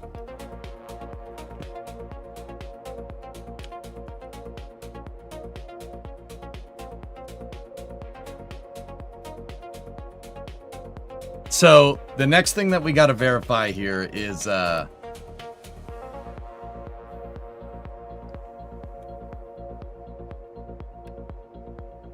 so we're going to need to figure out how we're going to transport the SRBs. I'll be honest with you guys. I don't need to figure anything out. Moving the shuttle around with Kerbal attachment system is going to make this absurdly easy. All we need to do, we don't need a docking port to pull anything. All we got to do is just put four or three of the points there, and then make a spreader bar. And then we could have like a little attachment storage area here on the pad for the cranes that they can plop down attachments and pick them up. Yeah, that's really all we need. Just got to be able to pick up the different spreader bars and go. And then, yeah. Actually, we should probably store the shuttle bracket in here too.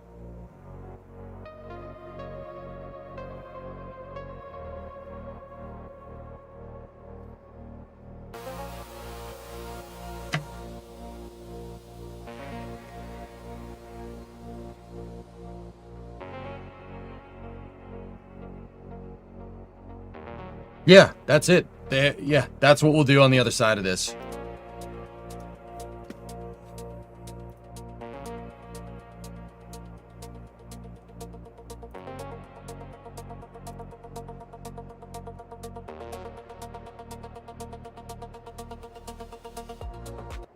Jay, Chris needs you to fix YouTube. What do you have to say to that? Be quiet, Chris W. Thank you, sir. Good job. Bye-bye. The work. Bye. You asked.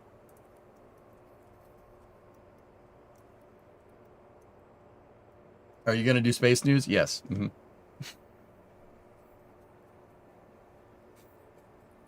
Saying.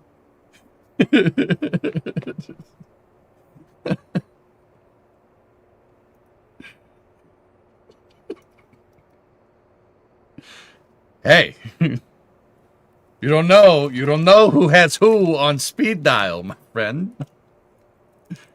Shout out to Jake Egan. He's a producer over at NSF, and he does a good job. He does a good job over there. He also is good at putting viewers in their place. He should stream. No, he's good people.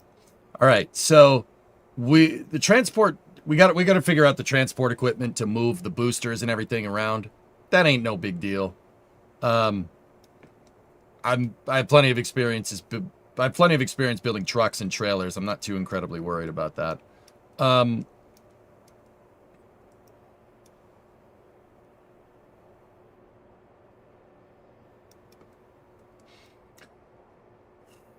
Then we got to build the brackets for the external tank and figure out a way to put that external tank down, and yeah, dock this stupid thing. That's gonna suck.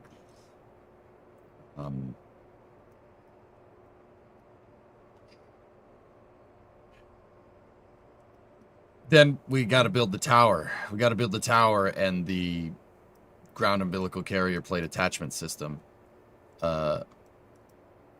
which is going to suck a lot.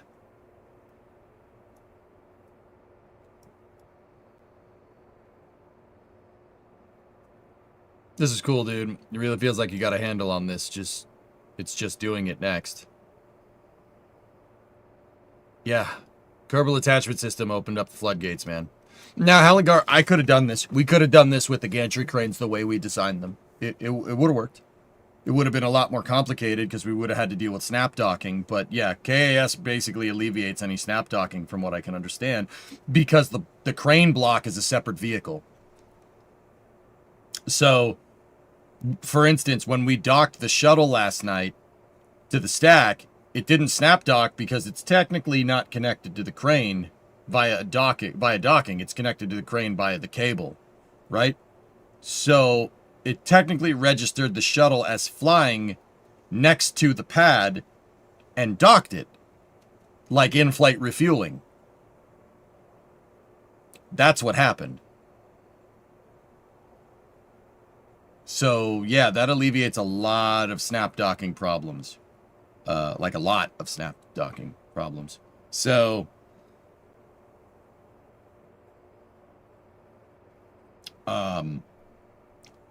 yeah, the big thing, guys, is making the ground umbilical carrier plate and making the service structure.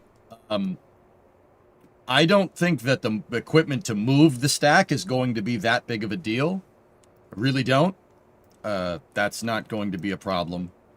The real thing here is, so the big 2 line items is getting the external tank to play nice with the SRBs when we go to integrate. So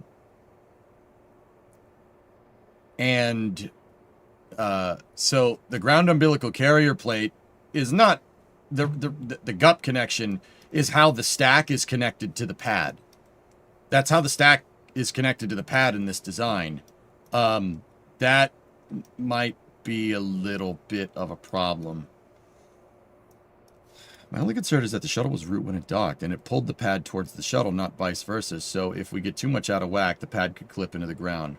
Yeah, Ox, that's very important to get that right. That is absolutely a concern, which is why I went absurdly slow with the integration last night. Especially when we got that docking port to move into place, I just went very, very slow. Now, with all that being said, I'm not 100% sure there's any way around it. Right? Shuttle is root. Is there any way to get around this problem that you can think of, dude? My only really solution is to just go slow. That's it. Like, there's no other good way to do that, right? Like,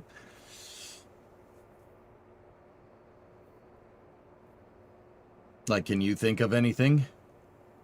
It is definitely a concern. Yeah. That's a naming hierarchy, perhaps.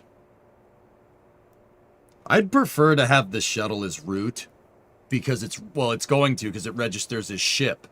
Pad is a probe, or pad's a lander, and the SRBs in the tank are probe. So it'll always go root.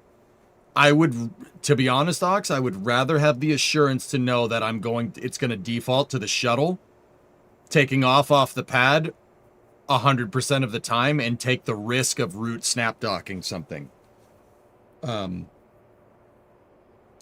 But yeah. So, on the other side of space news, dudes, here's what we're doing. This will be in part 10 of this build. We have to build that. And it sucks because it's going to be a lot of parts, but So SLC-6 has a fixed service structure here with the crew access arm, etc., etc. The crew access arm actually doesn't swing into place like it did on 39. It actually just kind of moves, slides back and forth. It does this. It goes this way, like that. Instead of swinging around into position, it just does this, right? Here's the thing. The ground umbilical carrier plate mechanism over there, that also does that. This thing swings into position because when the shuttle is being integrated at Vandenberg, right? The mobile service tower is in the way. See that? Service tower is in the way. So it wouldn't have worked. You can't attach the ground umbilical carrier plate through the building. Nice M16A1. See what I'm talking about? We have that same exact problem. And once again, my ground umbilical carrier plate, we don't need it. In real life, it's a has-gas vent. But that is how I connect the stack to the pad. Hierarchically, not physically. The only other option that we have to connect all this together, right, would be to use the fueling umbilicals, the T1 and the T0 tail service mast umbilicals, and put docking ports down there, or at least a docking port for one, right? And then maybe just a mock-up on the other. And that would make the shuttle how it's connected. It would be hierarchically connected here. I don't like that. Who is that guy? This is an advertisement for the Air Force.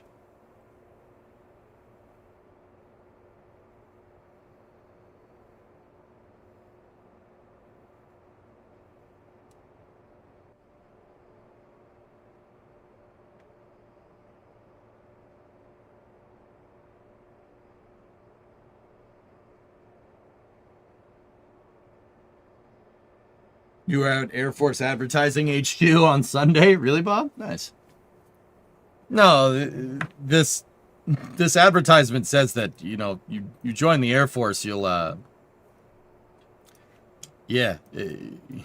join the Air Force, you get paid pretty well, you get a GI Bill, you get your school paid for and stuff, but there's that whole part that they don't mention where you sign away your life for 5 years or however long your, deployment is, not deployment, why am I blanking on it? Contract. However long your contract says.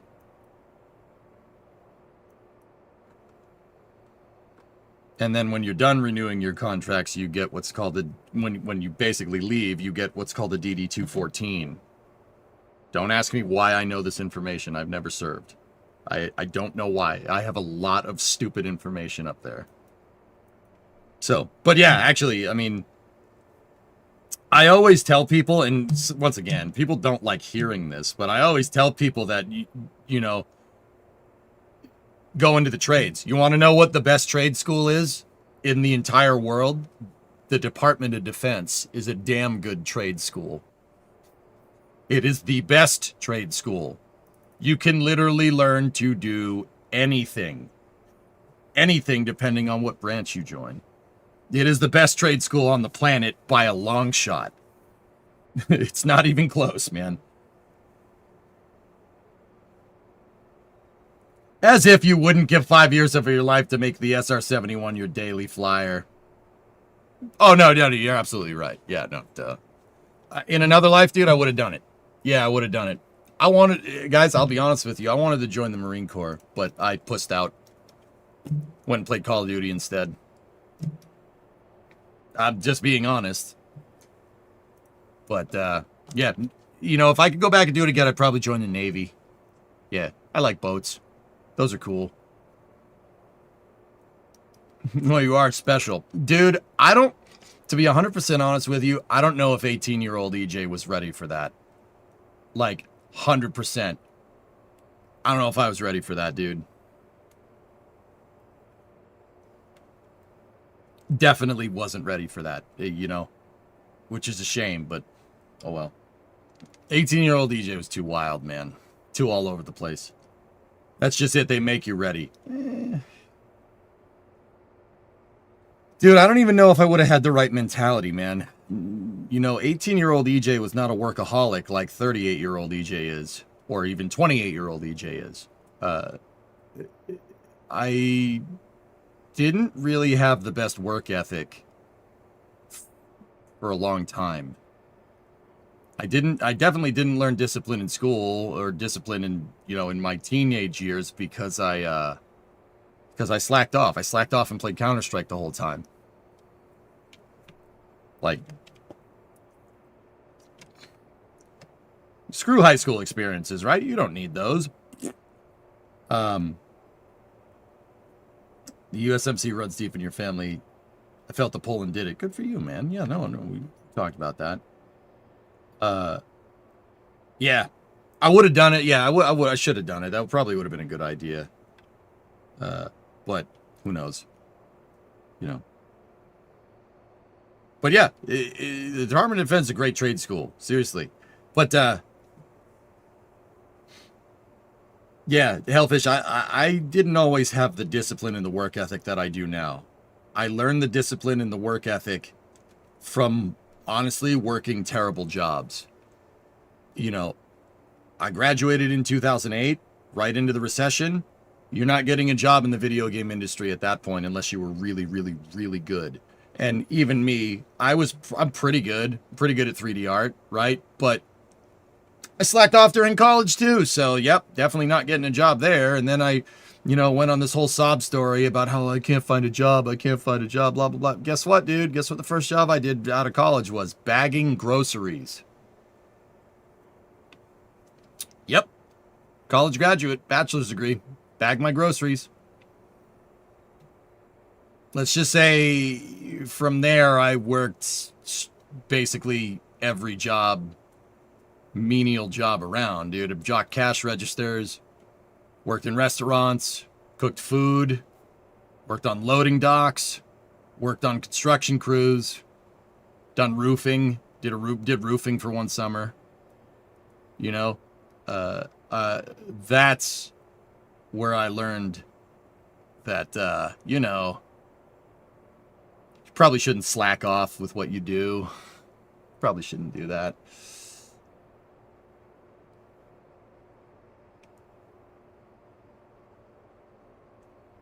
And I've been working my way to here since.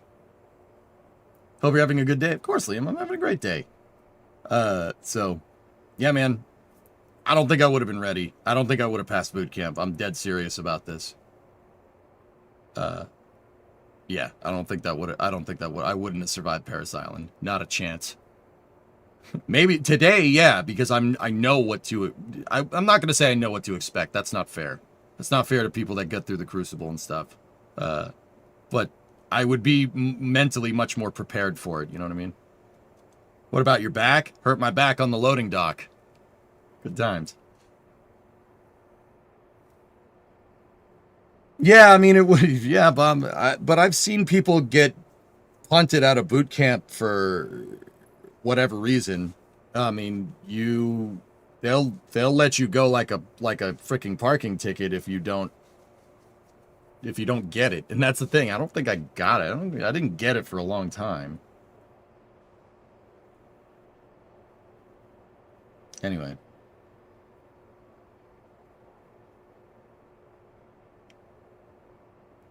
At least you have your knees and don't have to fight the not service related. Yeah. Yeah. Take commitment to get kicked out of basic, at least in your day. Yeah, I don't know, dude. The big reason why I didn't do it is because I didn't want to. So, okay, two big things. I am the only son on my dad's side of the family. So, the Johnson name, so to speak, I'm the only one. Don't want to, and at the time we were fighting the global war on terror, etc., etc., etc. I didn't want to risk it, right? The second thing is we're fighting the global war on terror. I didn't want to, didn't want to do that. So, My parents talked me out of it because I was a young, dumb, and impressionable 18-year-old, so that sucks. What are you going to do? The Johnson last name is being a risk lost to time. Yep. Speaking of legacy, how's the baby making front going? Oh, really bad, Roko. Like, yeah, awful. Yeah. Yeah, Brie had an ectopic pregnancy in May and it hemorrhaged. It was not great. It was not a good time. That wasn't fun. Yeah, no, it's going really bad. It's really bad. I can laugh about it now. I was not laughing about it for a long time, dude.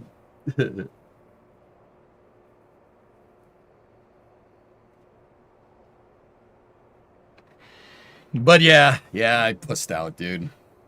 Yeah, didn't have the stones. I'd do it now, sure. If they would accept me at 38 and my back wasn't screwed up, oh, I'd do that in a heartbeat. Absolutely. We'd do that in a heartbeat. Oh, sorry. I hope it gets better. Roko, we're fine. We'll try again. It's just in good time. Because Brie had an ectopic pregnancy, she had to have a C-section, so it kind of screwed up down there a little bit. It's going to take some time for it to get back to 100%. A C-section is basically like when a woman gets like ripped in half. Like it's not yet. We'll wait for that to all. You gotta wait a little while for that to all kind of fix itself, and it does fix itself, which is cool. See last if you didn't. BF6 Wake Island gameplay trailer. Chuck, I'm on a break from BF6. I'll play it when I get back from Michigan. Elon delivered a company update to SpaceX employees. That's called healing. Yeah. Oh, thanks, Dan. I appreciate it. It took me 8 years after I graduated college to get a job at the National Weather Service. I worked my way through school as an overnight CSM at a Walmart. There you go. Customer service manager. Yeah, dude. Looking back on it, I probably should have. That would have been a good idea. That would have been good for me. But I don't know. I don't know if I was ready. We'll never know. I'd do it now, though. Sure, but I think only reservists will accept a freaking 38-year-old dude. I still think you can join the reserves. I'm pretty sure you can. But...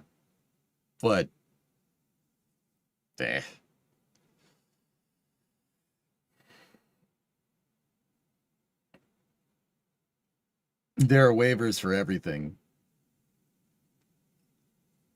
I mean, I don't know if I want to do that though at this point, right? Like why would I do that at this point? All that's going to do is get the crap. I'm just going to get the crap beaten out of me, right? Like, and then that means I can't stream. Like, I don't know if I want to do that. Age limits by branch. It's 41 for the Marines. I thought it was 28 for the Marine Corps. Oh, yeah, the Marine Corps is 28. Yeah, everything else is 42, huh?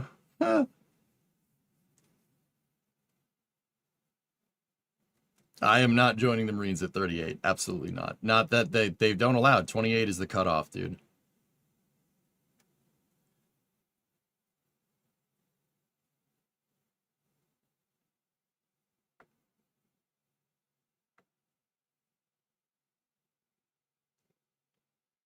Being on time and punctual, probably you'd hate the military. Probably wouldn't be a good fit.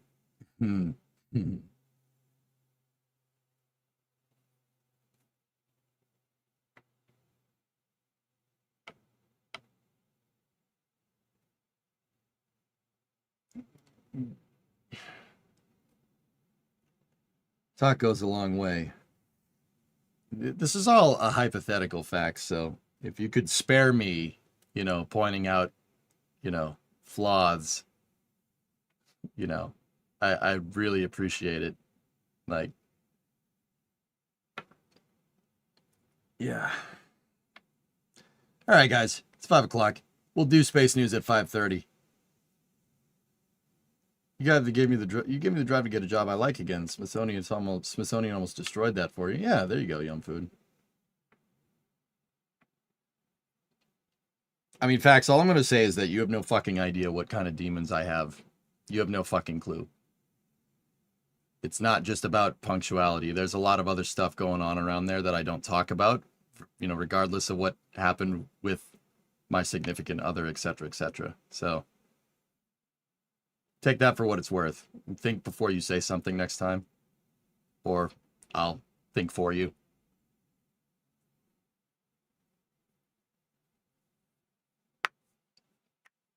Yeah, Nader, I was thought we were talking about it. That'd be kind of fun, dude. I don't know. Demons, you belong with us, bro. Yep. Mhm. Anyway.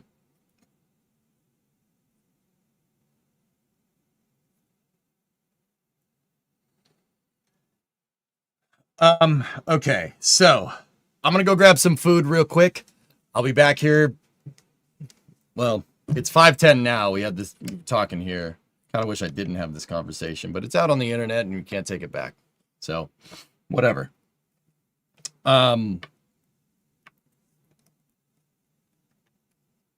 Interesting, Shadow. People have assuming they know you inside and out. Yeah, it's something that I'm really kind of not gonna tolerate anymore, dude.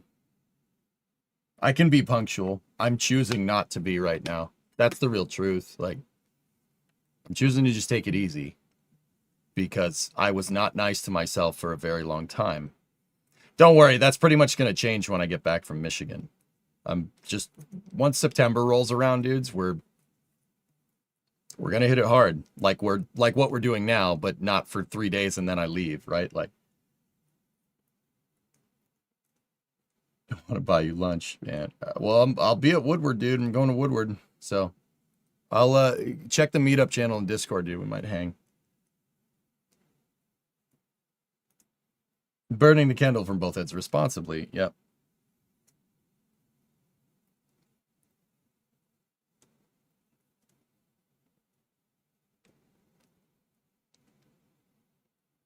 You know what, Fact? Say whatever you want. I don't care. I don't care. Doesn't matter.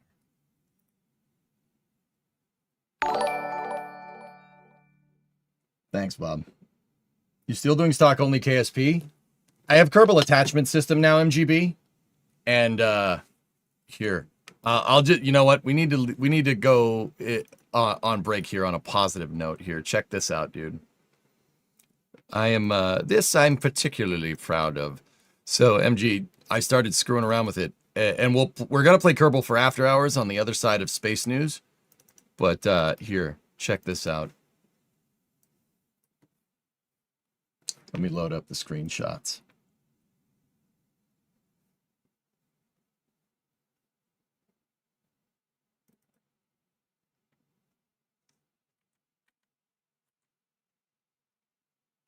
No. Here we go. Check this out. Look at what we did.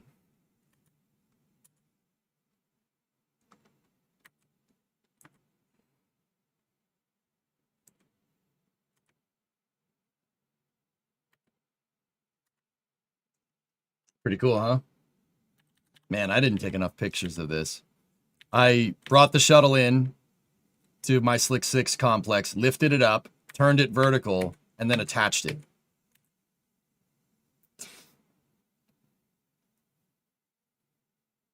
So, yeah, it's stock with Kerbal attachment.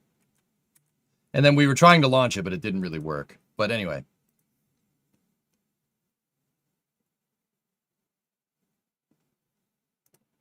Anyway.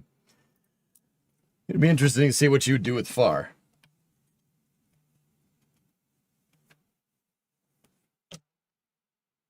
No, it wouldn't. All right, cool. I'm going to jog the YouTube VOD. I'll see you guys.